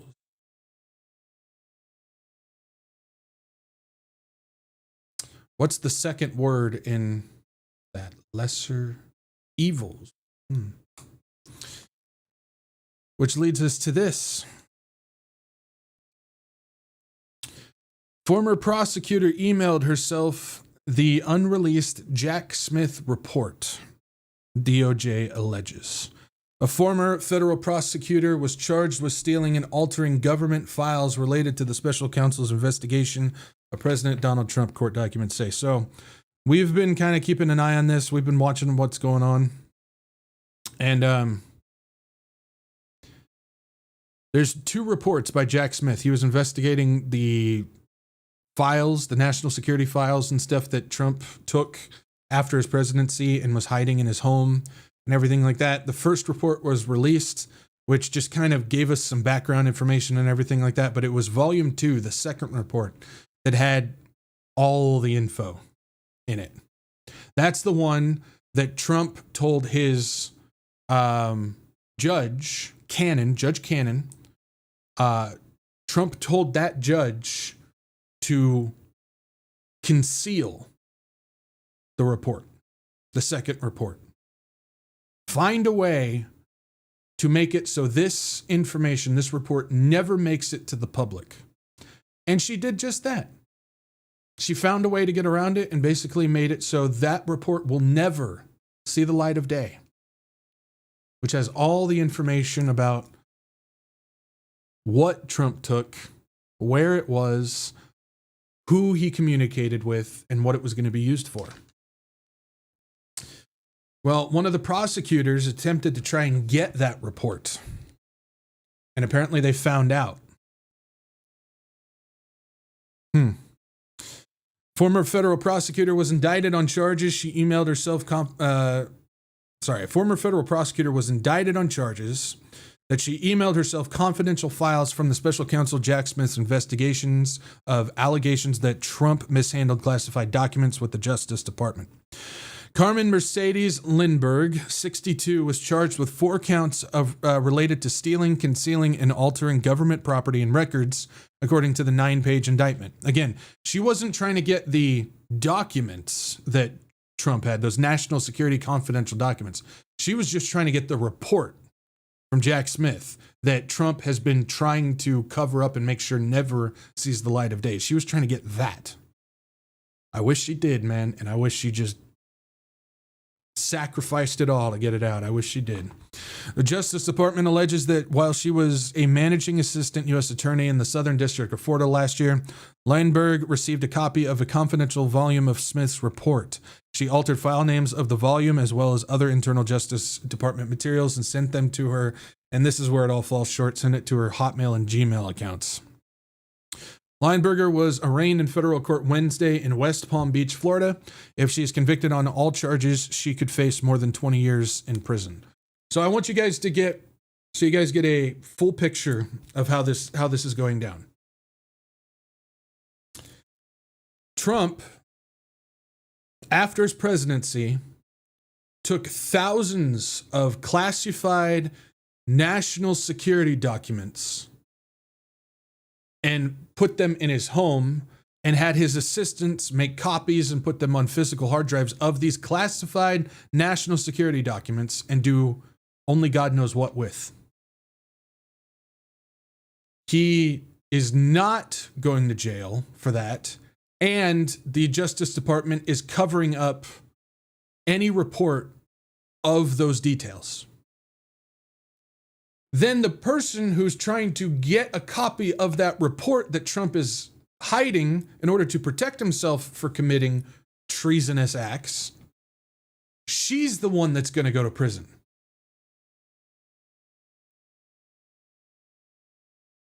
Again, she's not trying to get the documents, the classified documents. That's not what she's getting. She's just getting the report of the treasonous national security thing that Trump did. She's going to go to prison. Trump becomes president again.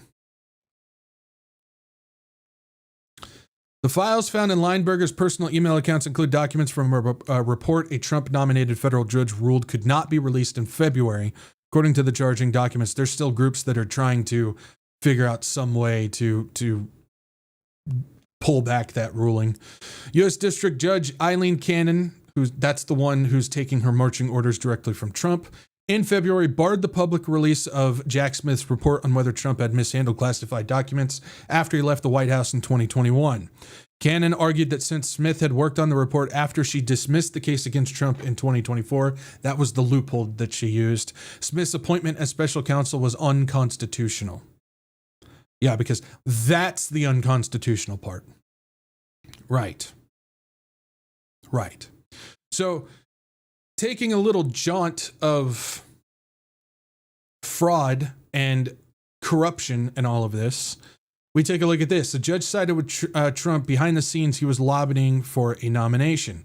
So a Florida state judge was lobbying for a seat on the federal bench after he sided with the president in a defamation case. Donald Trump gave him one. Ed Artow, now a nominee to be a district court judge in Florida, met with staff in the office of Florida Republican Senator Rick Scott to angle for the nomination less than 2 weeks after Trump's election last fall. Artow was part of a panel of judges that ruled in Trump's favor in the president's case against the members of the Pulitzer Prize Board. So Ed Artow is a judge in the Southern District of Florida. He was working with Senator Rick Scott and was working on a Trump case, at the same time was vying to become a upper class judge. He ruled in the favor of Trump. He got the position as an upper class judge in the Southern District of Florida with the help of Rick Scott. Who's Rick Scott? Rick Scott tries to rewrite his history of $1.7 billion of Medicare fraud.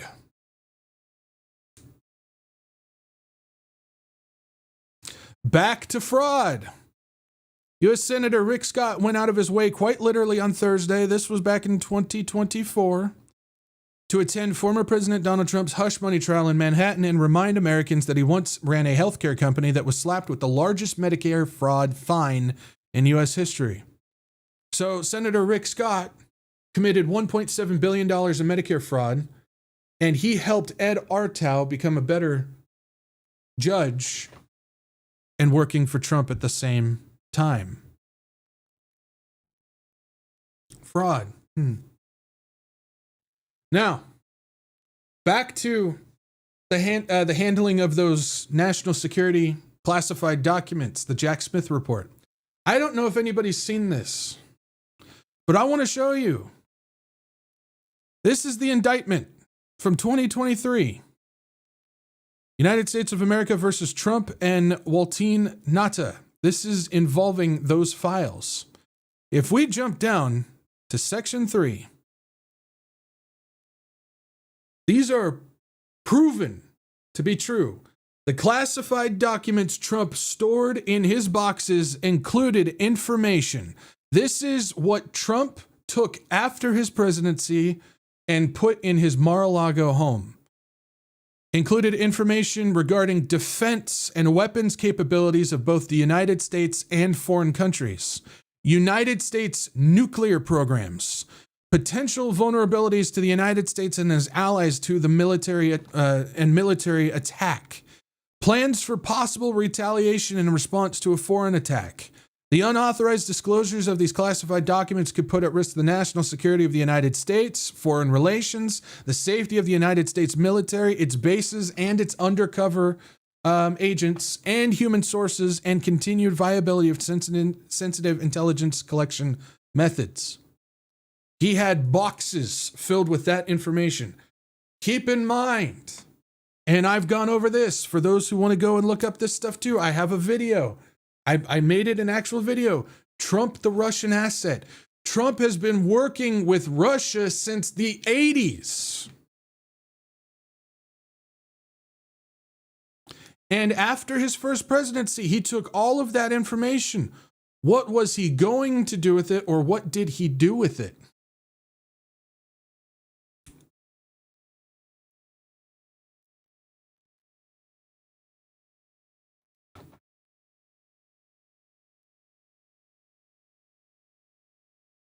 This is the information war that I'm talking about. This, again, we can talk about his corrupt fraud all day long. But it's the fraud of information. This dude is a detriment to humanity. This guy is evil. Pastors and stuff, they're not going to talk about this. No, that's a lie made up by the Democrats and put in the mainstream media. None of that is true. They reject his Russian connections, even though I have shown verifiable proof from his own writings that he's involved with Russia. Nope. That's fake news. That's demon rat mainstream media lies. Because Trump is good. And they claim I'm the brainwashed one.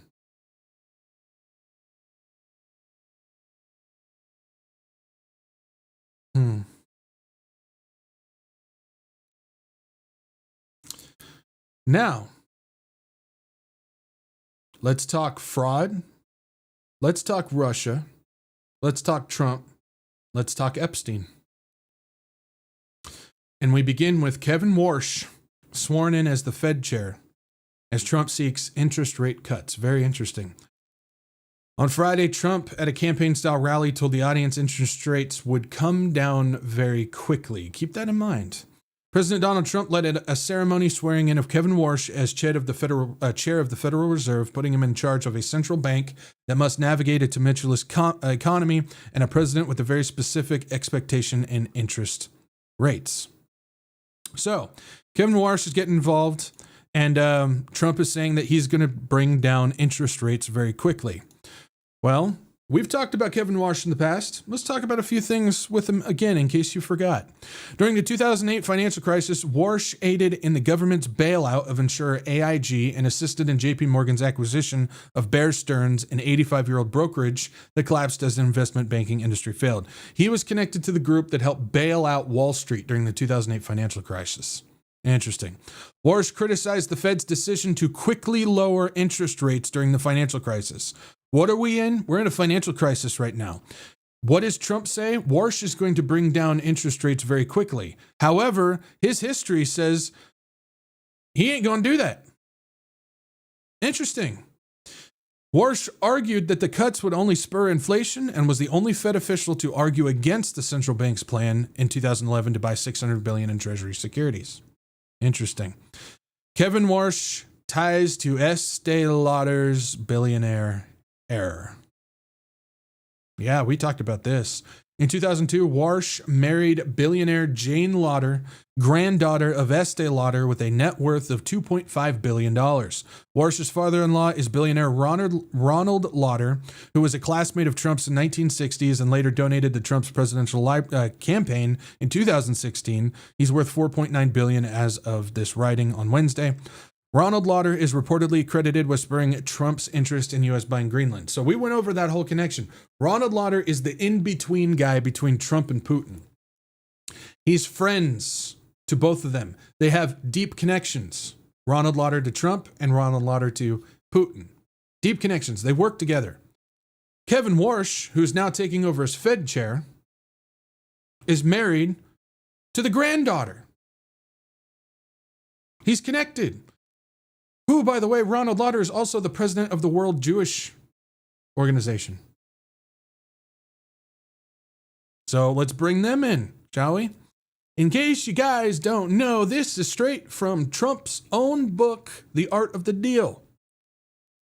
He writes, a prominent businessman who does a lot of business with the Soviet Union calls to keep me posted on a construction project I'm interested in undertaking in Moscow. The idea got off the ground after I sat next to the Soviet ambassador Yuri Dubinin at a luncheon held by Leonard Lauder, a great businessman who was the son of Estee Lauder. Dubinin's daughter, it turned out, had read about Trump Tower and knew all about it. One thing led to another, and now I'm talking about building a large luxury hotel across the street from the Kremlin in partnership with the Soviet government. In partnership with the Soviet government. They have asked me to go to Moscow in July. Again, we covered this. I got a detailed timeline with all the details. Video on my channel.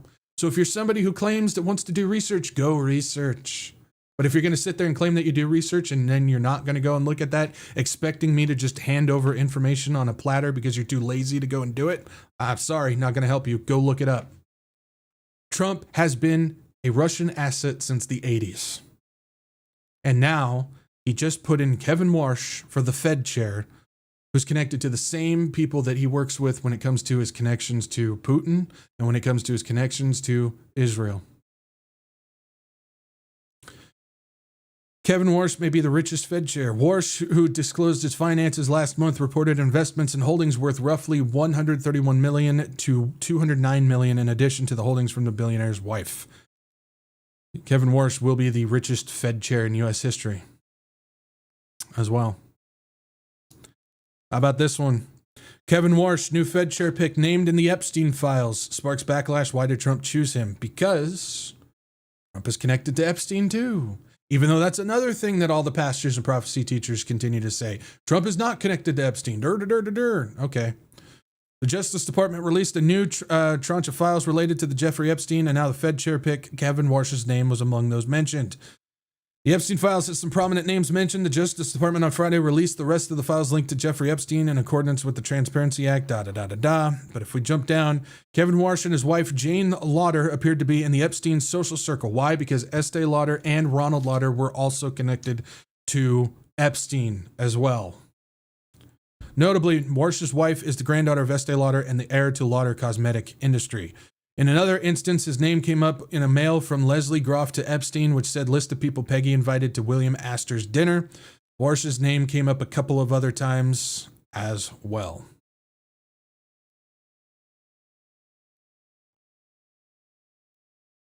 Boy, for Trump to not be connected to Epstein, why is every single person connected to him, whether it's business, political, or just friend relationship, all connected to Epstein, but he's the one guy that's not?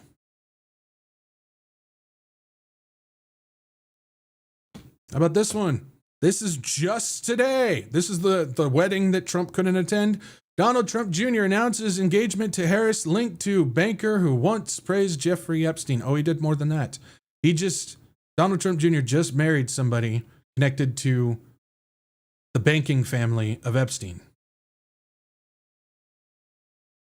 Behind the polished engagement announcements and heartfelt social media posts lies a troubling narrative. Bettina Anderson's late father, Harry Loy Anderson Jr., a banker, once vouched for Jeffrey Epstein, describing him as a man of the highest integrity, while Epstein was establishing his tax haven in the Virgin Islands. This revelation raises concerns about the connections surrounding the Trump family. You think? Donald Trump Jr. recently proposed to Bettina Anderson during a Christmas Eve gathering at Mar-a-Lago, which they just got married. Reports have painted her as a prominent Palm Beach socialite with deep local connections and family ties. However, these reports have largely overlooked Bettina Anderson's family history. Her father, Harry Loy Anderson Jr., was a notable banker in Palm Beach and a longtime associate of Epstein, who facilitated Epstein's integration into the financial and political circles of the Virgin Island, Little St. James Island. Independent researcher Jason Powers highlights that Anderson was a part of the elite banking circles that played a role in Epstein's tax maneuvers in the U.S. Virgin Islands, a place where Epstein gained significant tax advantages while developing his notorious Little St. James estate. A recent investigation by the New York Times delves into how respectable professionals assisted Epstein in securing lucrative deals and lenient oversight. Among those professionals was Harry Loy Anderson Jr. The report reveals that in 1999, Anderson wrote to the U.S. Virgin Islands Industrial Development Commission to endorse Epstein's application for substantial tax breaks. In this letter, Anderson assured officials of Epstein's excellent reputation in our community and portrayed him as a gentleman of the highest integrity, effectively acting as a character reference for Epstein, who was seeking to leverage the territory's favorable tax regime. The Times also noted that the Palm Beach National Bank associated with Anderson managed Epstein's accounts for now 8 years, during which he transferred funds through entities now linked to fraudulent activities. The ghost of Epstein's past digs further into Loy Anderson's career, tracing his roots back to Bear Stearns, where Epstein first emerged as a rising operator. So Epstein rose up through Bear Stearns, Loy Anderson, who his daughter is now marrying Donald Trump Jr., was connected to Bear Stearns. Kevin Warsh helped Bear Stearns merge into JP Morgan during the 2008 financial crisis.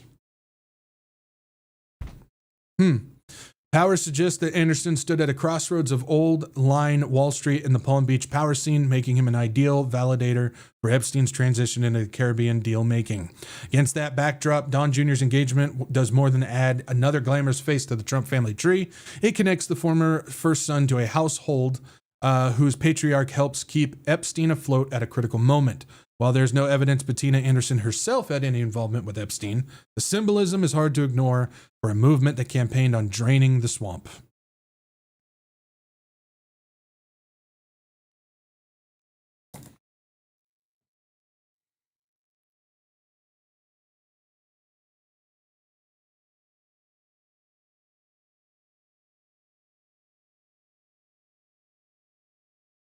It's crazy.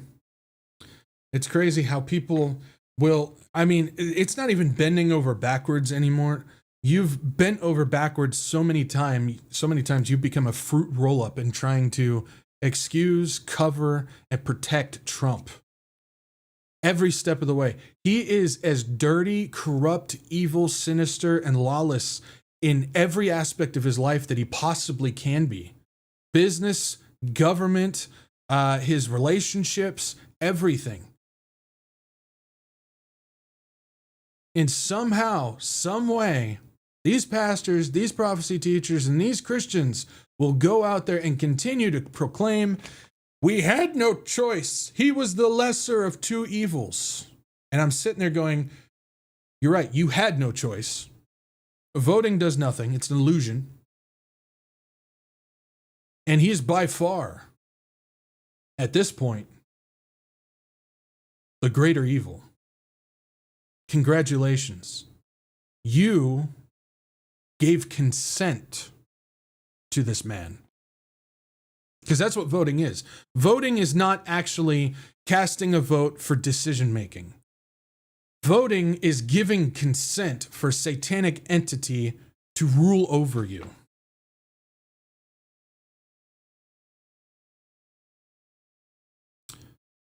You claim that this world is filled with the deep state swamp. If voting did anything, why would they allow you to do it? If voting did anything, and Trump is against this deep state swamp, why did they allow him to get in there? Because in one sentence, you claim that this is the satanic evil cabal that rules over the entire world and they have all this Luciferian power. But in the same breath, you'll say that Trump is against it and somehow they allowed him to get in the position not once, but twice?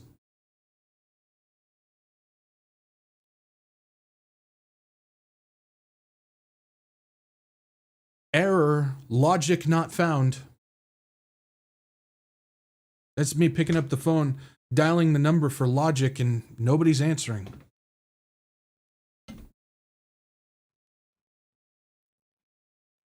Again, it's not that difficult. People like to think that this is all super complicated. It's not that complicated. It's really not. Got a little bit more depth to go on all of this connection of Epstein and Russia and Trump and everything. Stick with me. Key Epstein recruiter dated a Russian oligarch and worked with Putin and Trump insiders. Kira Diktar sought Epstein's help for Russian oligarch Mikhail Prokhorov before later presenting herself as a child protection advocate backed by by Putin and Trump insiders. Hang with me. It may seem like we kind of veered off course. No, I'm going to bring this right back, but we have to start here. Before Jeffrey Epstein's 2019 arrest, Russian model Kira Diktar, which is something I always hear, Epstein wasn't connected to Russia. No, he's very much connected to Russia. Russian model Kira Diktar was one of the most prolific known recruiters for Epstein, arranging to send at least 40 young women to the convicted sex offender. After Epstein's arrest and death, Diktar publicly recast herself as a women's and child's rights activist, while, by her own account, receiving support from Vladimir Putin's longtime partner and a Trump family insider on a global campaign to raise the age of consent.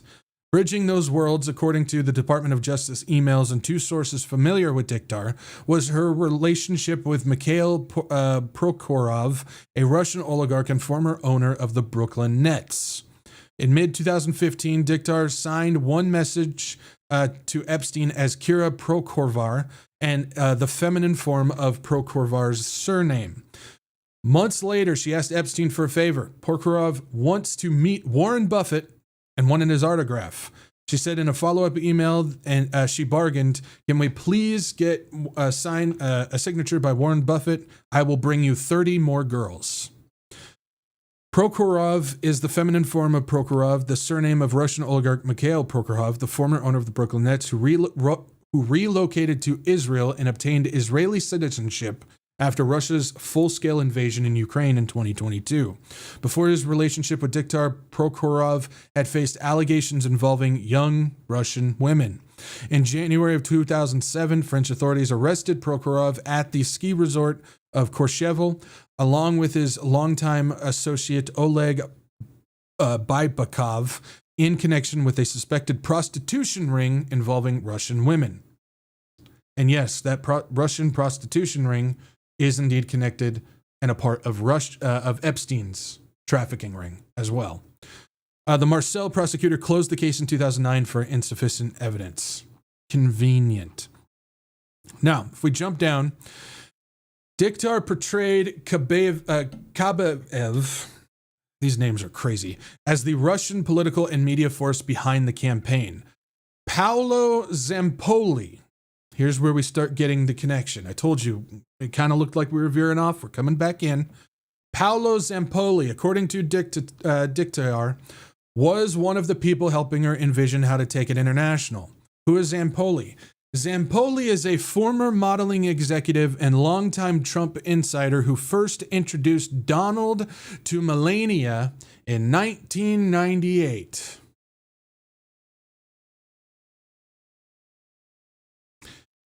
If you guys don't know, Melania was actually running in Epstein's model circle. And Zampoli was also connected to the Russian side of it. And he was the one that introduced Trump to Melania.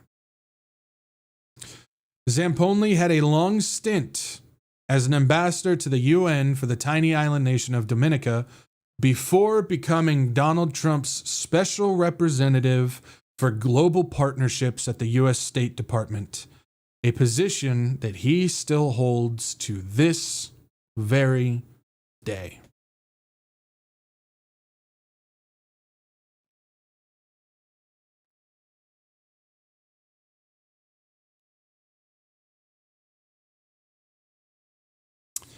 That's Kira, the Russian connection to Epstein and Prokhorov. There's Zampoli, who's connected to Epstein, the Russian trafficking model group who introduced Donald to Melania.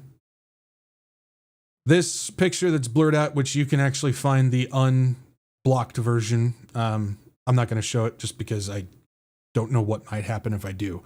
But you can find that, was a Epstein victim.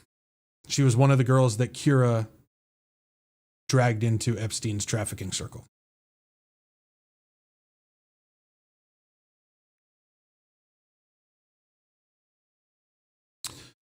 Kira claims that she was involved with the UN, but there's no evidence in the records reviewed by the Newsground that Diktar ever held an official UN job. A spokeswoman for the UN Women told the Washington Post that the United Nations has not appointed Diktar as ambassador. But her ties to Zampoli proves that she had direct connection to the UN because he was an ambassador there, where she posed for pictures next to the Russian flag at the 4th of July party in 2019. Epstein was arrested 2 days later.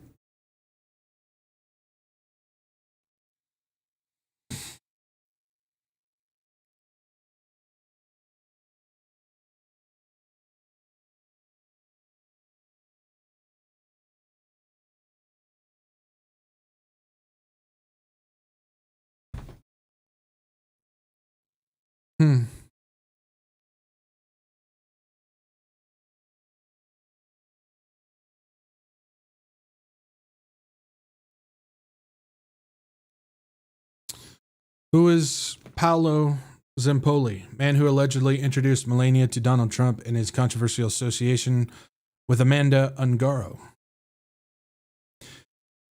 In the glittering high-stakes world of New York's elite in the late 1990s, one introduction could go on to shape modern American political history. At the center of that moment stands Paolo Zempoli, a former model scout turned political insider. Zempoli is widely credited for introducing Melania to Donald Trump in 1998 at New York's Kit Kat Club. There's a video of Donald Trump approaching his friend. This was March of 2026, and he says, "My man." Clearly, they are very close. And Zempoli was very close to Epstein's human trafficking. Zempoli's early career placed him in the heart of the modeling industry. As a founder of ID Model Management, he was instrumental in discovering and promoting international talent, including Melania, who arrived in the United States as a young model seeking opportunity. Over time, his long-standing friendship with Donald Trump evolved into a formal role within the administration, where he now serves as a special envoy for global partnerships. Though the position carries limited formal authority, it places him in proximity to power. Keep in mind, guess who doesn't have a formal place in the United States, but yet he's sitting at every foreign negotiating table possible? Jared Kushner. Zempoli has represented U.S. interests in meetings with foreign leaders and international organizations, reinforcing his status as a trusted ally within Trump's orbit. Now, just adding more just ridiculous to all this, if Zempoli's past connections have raised eyebrows, it is his recent personal controversy that has drawn the most intense scrutiny. At the center of it is Amanda Ungaro, his former partner and the mother of his child.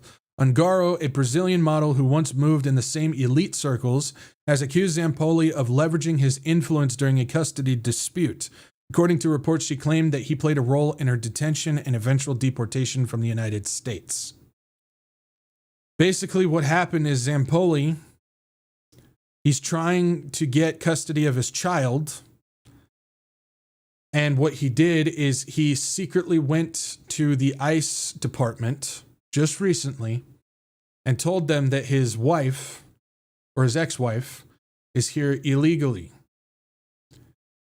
And that he did a special deportation that would grant him a much higher advantage in custody court, meaning that he would get 100% custody of their child. He used Trump's ICE agency to leverage against his ex-wife to gain custody of his own kid.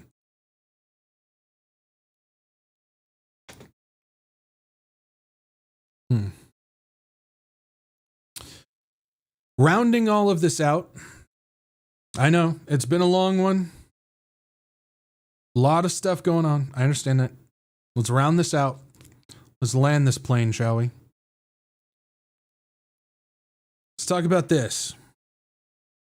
Oh, and this connects to everything we were just talking about too, so hang with me. So this just happened. Tulsi Gabbard resigns as Director of National Intelligence, citing her husband's health. Right off the bat, let me just say, I don't believe this whole story of she resigned because of her husband's health and everything like that. If it's anything like what's been done in the past, she's getting moved from her position. She got fired from her position and is going to be placed somewhere else.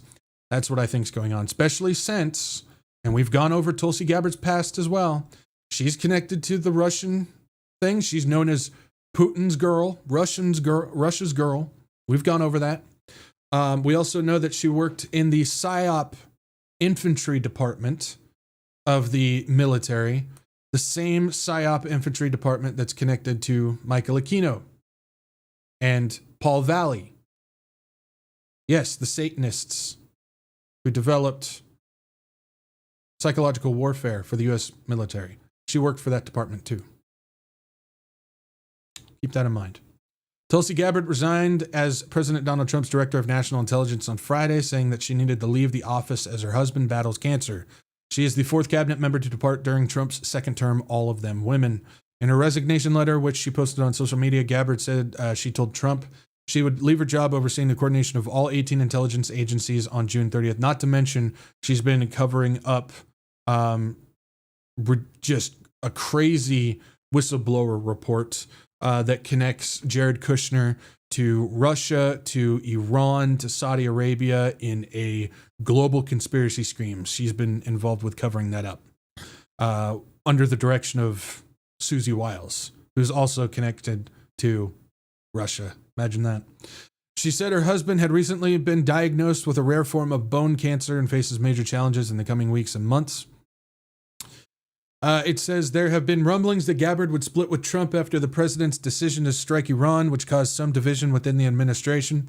Joe Kent, director of the National Counterterrorism Center, announced his resignation in March and said he cannot in good conscience back the war.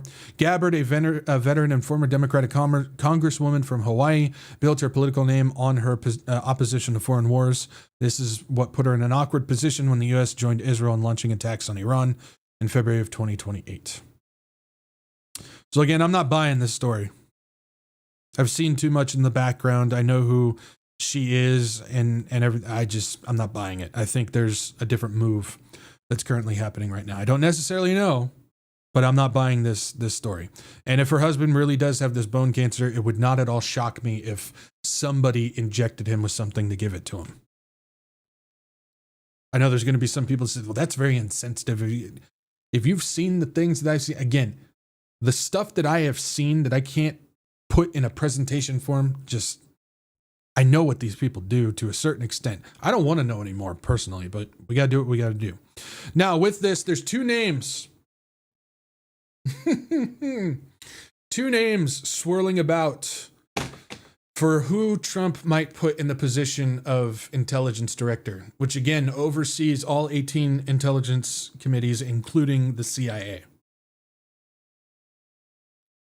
Now, I don't necessarily know if either one's going to get the position, but there's two names that I have seen popping up that seem like front runners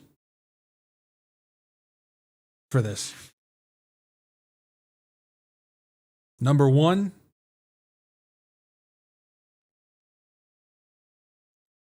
General Michael Flynn. Yeah. General Michael Flynn's name is getting floated around in the circles for taking the position of intelligence director. Now, I specifically picked this picture because I got to show you something. So this is a book called Danger Close, Domestic Extremism #1 Comes Clean, written by Patrick Byrne. He was the ex-CEO of Overstock.com. The foreword was written by General Michael T. Flynn, and the preface was written by a woman named Maria Butina. This book came out in 2024. Patrick Byrne, the pro-Trump former Overstock CEO, admits funneling cash to his ex-lover Maria Butina, the glamorous Russian spy, expected to be elected to Russia's parliament, which she was. She was elected to the State Duma. Patrick Byrne wrote a book about keeping your enemies closer. Domestic extremism. And it had extra writings by Michael Flynn, who's helped with the Capitol riots, who's been involved with pushing the Q movement, and is a name being floated around for the intelligence director, and a Russian spy. So Michael Flynn wrote the foreword for this book, knowing that a Russian spy was also a part of it as well. Keep that in mind. This was 2021. Maria Butina, the Russian agent convicted and jailed for trying to infiltrate political organizations in the United States, is expected to be elected to the State Duma, which she was, the lower house of parliament in Russia this week. Again, she was caught and exported in 2018. Patrick Byrne's book, which featured writings from her and Michael Flynn, came out in 2024. Put two and two together. The 32-year-old stood for President Vladimir Putin's ruling United Russia Party as a list candidate in the rural region of Kirov Oblast in last week's elections. It is the latest chapter in a political thriller of life for the young Russian. She has played the role of a girlfriend to powerful men in the U.S. right and grabbed the headlines when she was arrested for spying. She was imprisoned before being deported to her homeland to a hero's welcome. The Russian agent arrived in the U.S. in the guise of a guns right activist and focused on the leadership of the National Rifle Association, the NAR, to meet high-profile Republican politicians and set up a back channel of communications with the Kremlin. Insider can reveal that Butina has not severed all her ties, all her connections to the U.S. She has received large sums of money in the last year from Patrick Byrne, the former CEO of online furniture retailer Overstock.com, and a Donald Trump supporter, as well as he was one of the people that was pushing the stolen election stuff. When asked about the monetary grifts, Byrne told Insider in an email, "I made a gift to Maria out of the desire to let her land on her feet and restart her life in Russia. She's literally a Russian asset. She's doing just fine." Federal prosecutor said that Butina traded sex for favors while networking in political circles in Washington, D.C. Butina formed a romantic relationship with Paul Erickson, a longtime Republican strategist and gun rights activist who she met in Moscow in 2013 and with who she also lived with for some time. 2015, Butina emailed him about her plans to influence U.S. policy towards Russia by making inroads with GOP through the NRA, and Erickson responded with advice on how to do it. Around this time, Butina also began a romantic relationship with Byrne. Now, how about this? Butina's foray into politics began in 2011 when she founded a Russian gun rights group called Right to Bear Arms and started working as a special assistant for former senator and current central bank official Alexander Torshin. Butina and Torshin formed close relationships with the NRA, regularly flying to the U.S. to attend conferences and being named life members by the organization. In 2014 and 2015, Butina was photographed with senior Republican officials at NRA events, including Louisiana Governor Bobby Jindal, former Senator and presidential candidate Rick Santorum, and Wisconsin Governor Scott Walker. She also met Donald Trump Jr. at an NRA convention and asked Donald Trump a question about relations with Russia at an event. I bet they winked at each other because they both realized that they're Russian assets working towards the same goal.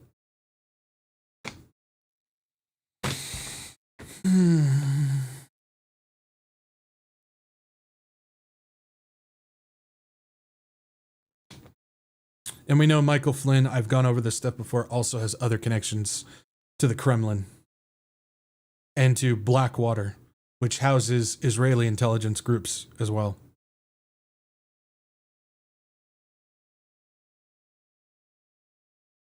But don't worry. Don't worry. Trump doesn't know anything about any of that, but yet he's actively trying to take all of it down right now. Because Trump's against fraud. The second name being floated for Tulsi's position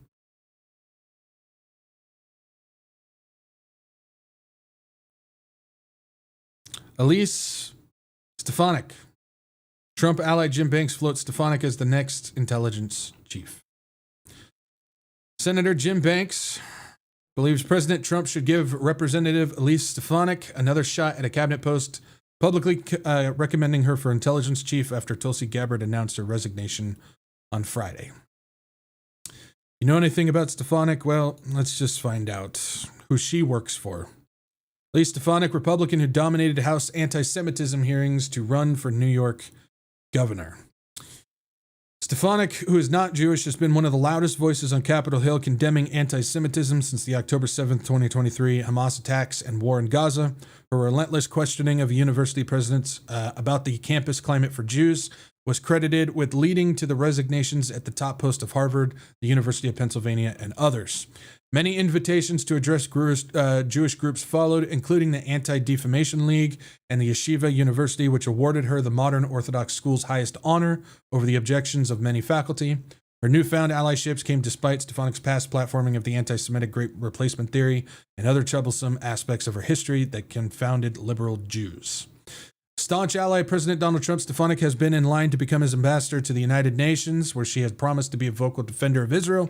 Her nomination was withdrawn in order to keep her in the House to help protect the chamber's slim GOP majority, but Stefanik has been eyeing the bigger platform ever since.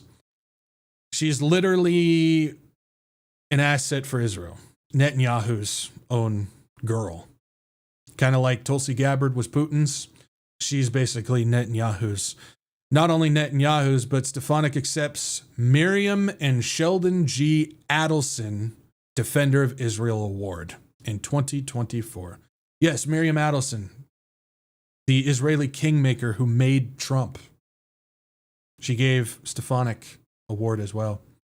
Congresswoman Elise Stefanik was honored with Dr. Miriam and Sheldon G. Adelson Defender of Israel Award at the Zionist Organization of America's Heroes of Israel Gala, where she also delivered remarks. Dr. Miriam Adelson presented Congresswoman Stefanik with the award.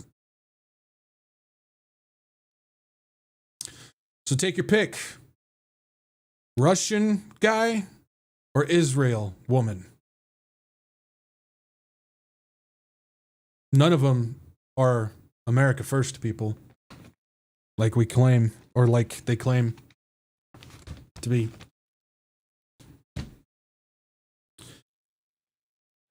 Again, it could be somebody else. Those are just the two names I'm seeing right now.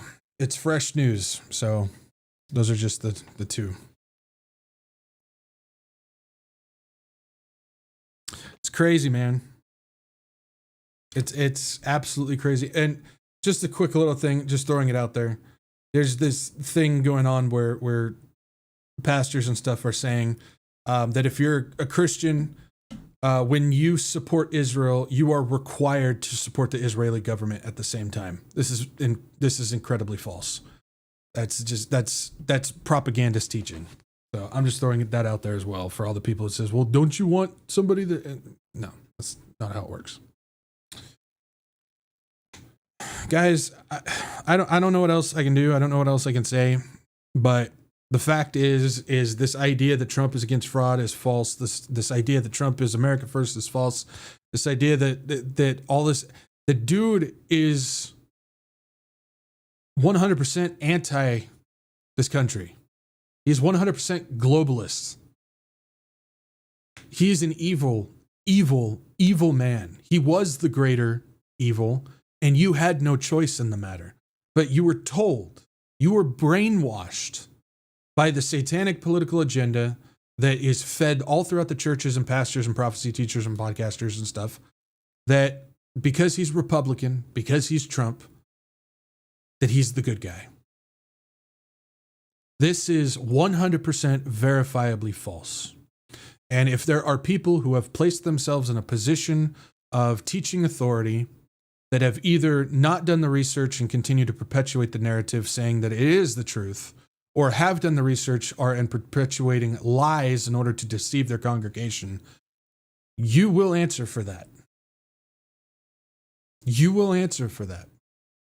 And if you're a Christian out there that claims that you do the research and all you're doing is regurgitating the same narrative points put out by your favorite biased group or talking head or pastor, and then claiming that I'm not doing the research or any one of you guys that actually does the research is wrong, well, you're just making yourself look like a fool. You're making yourself look like a fool, and you're living a lie.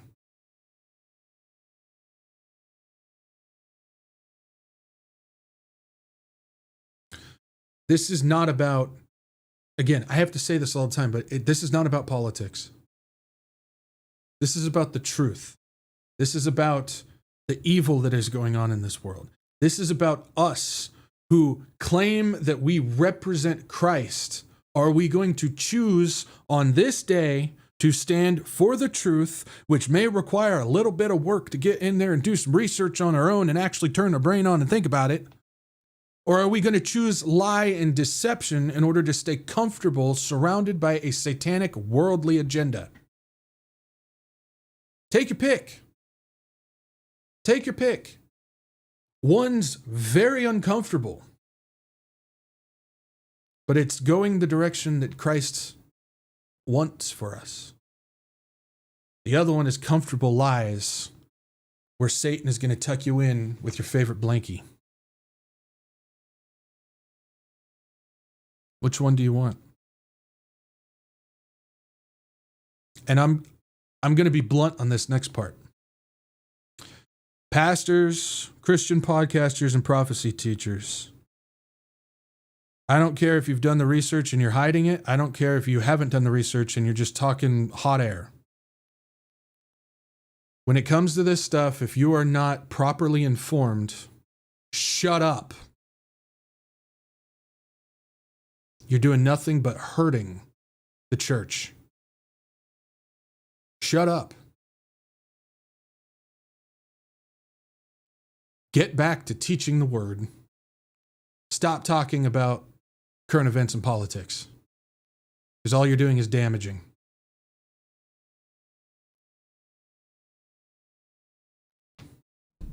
There's going to be a lot of people. You can't say that. Just did. Write me an email. I'll send you to my spam folder, which that thing is overloaded at this point. With that in mind,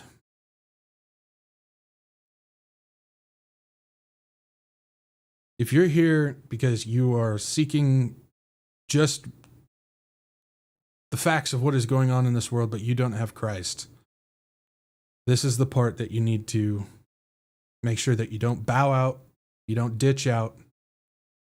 You listen to what I have to say, because this is the most important truth of all of them. That's the gospel of Jesus Christ. The gospel of Jesus Christ is as simple as ABC. It is the truth. It's the only way to guarantee life. And it's through the sacrifice of Christ Jesus. A is you admit that you're a sinner, the act of repentance, metanoia, changing of mind, turning from self to Christ. For us to truly believe in Jesus Christ as our Savior, we must first understand and admit why we need Him as our Savior. It's through this repentance that allows us to truly believe in Christ Jesus. So first you admit, B is you believe. You believe that Jesus Christ is the one and only begotten Son of God. That He came down 100% man, 100% God, the God-man, the one and only. And He lived the perfect sinless life. The one and only to do so, which means He was the only one qualified to carry the sins of the world upon His shoulders. My sin, your sin, past, present, future sin, carried it all. Carried it to the cross where He was crucified and He died in my position where I should be. I deserve that. But He took it for me. But because there's power in the blood of Jesus Christ, and He did exactly as He said, promised, and prophesied, He defeated death and rose again on the third day for all who believe in Him shall not perish but live forever in His presence and in His glory. He did it. He did it. The finished work to telestai upon that cross. It was all Him, and He deserves all the glory. And because He took all of it, and He did all that work, because He loves you so much, He offered you life for free. He's handing it to you. He says, I will give you life.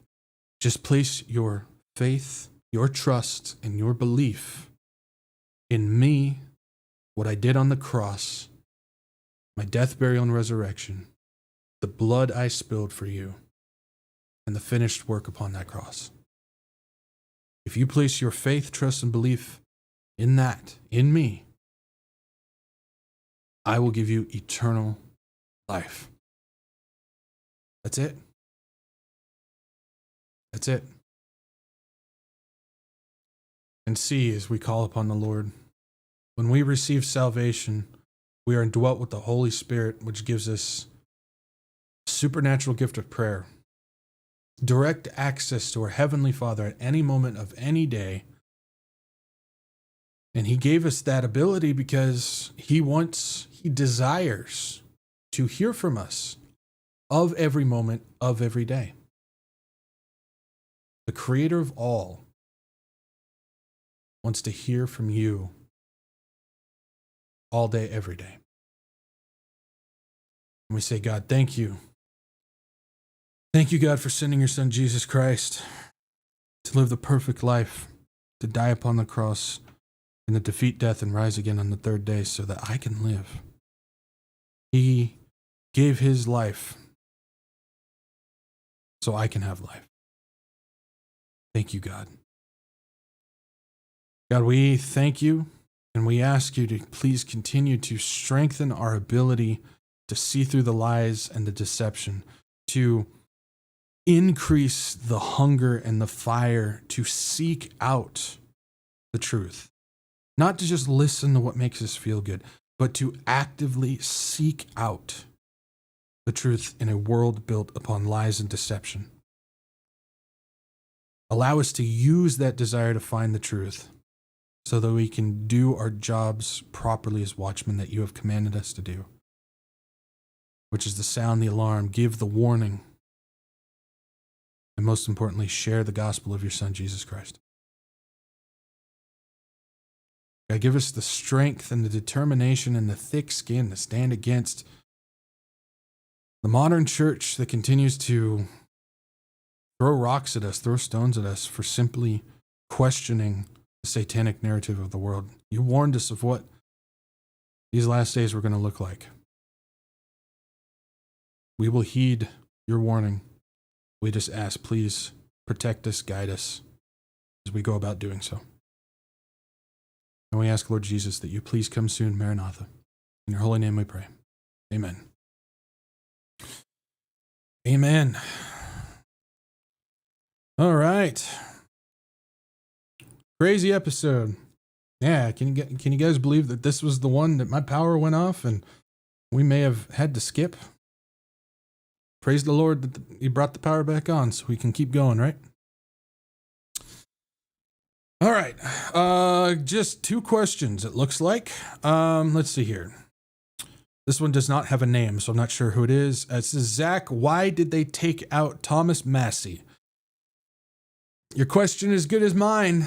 We've gone over the history of Massey. We know he's connected to some pretty bad and shady dudes and groups.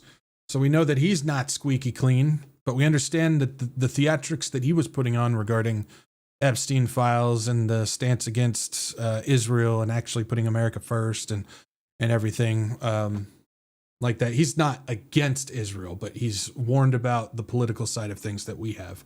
So why would he be gone if we know that he's still connected to the groups that's all involved with all this stuff? Your guess is as good as mine, especially since I looked into the dude who replaced him.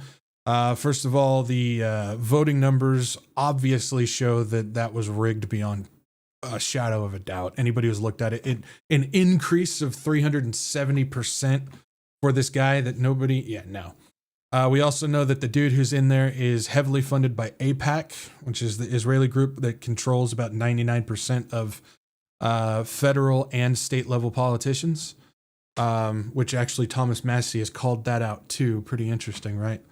And we know Miriam Adelson was a direct contributor to his opponent as well. And if anybody looked, the Israeli media was actually, Jewish newspapers were actually putting out reports saying that this is Israel's most important state election in its history, the Kentucky election. Interesting. I don't know. They make moves that I still don't understand, but we know that they have intentions behind them. This is one that I don't know. I'm going to watch and see what happens. I think somebody has mapped out a way that Thomas Massey can actually come back in and take control again.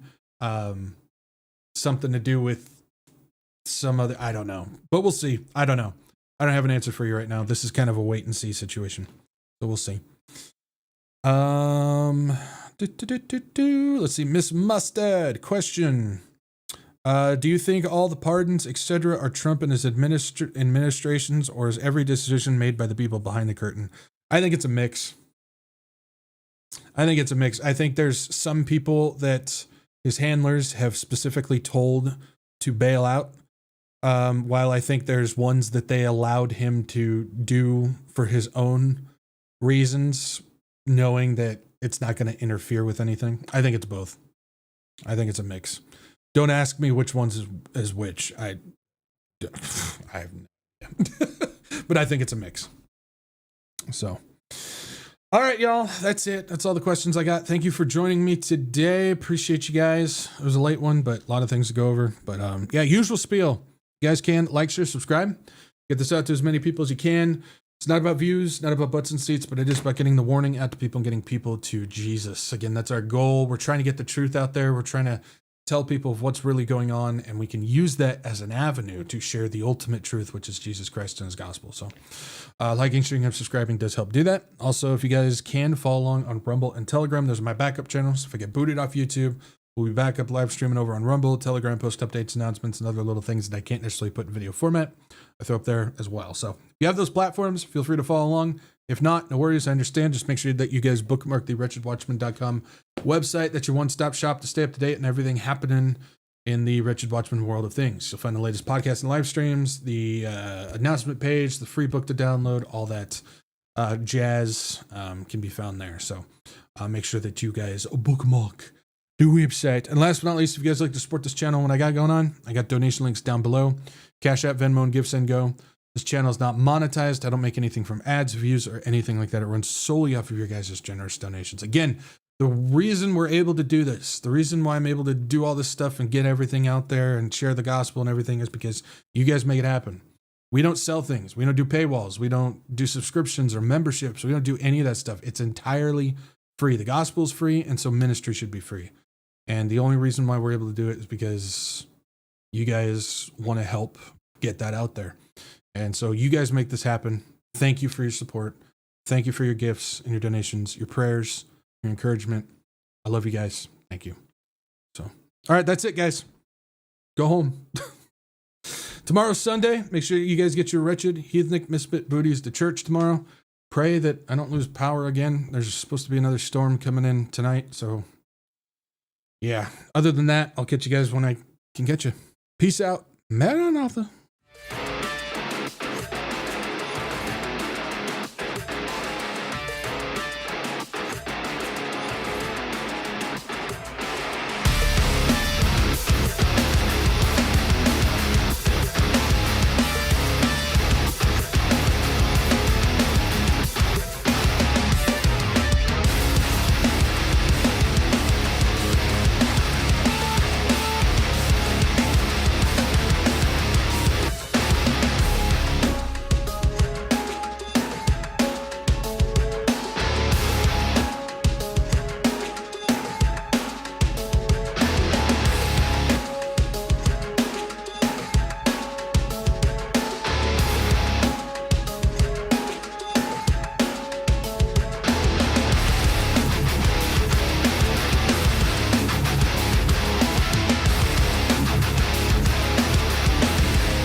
You're still here?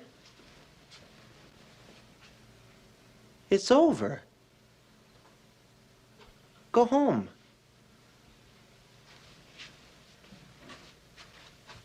Go.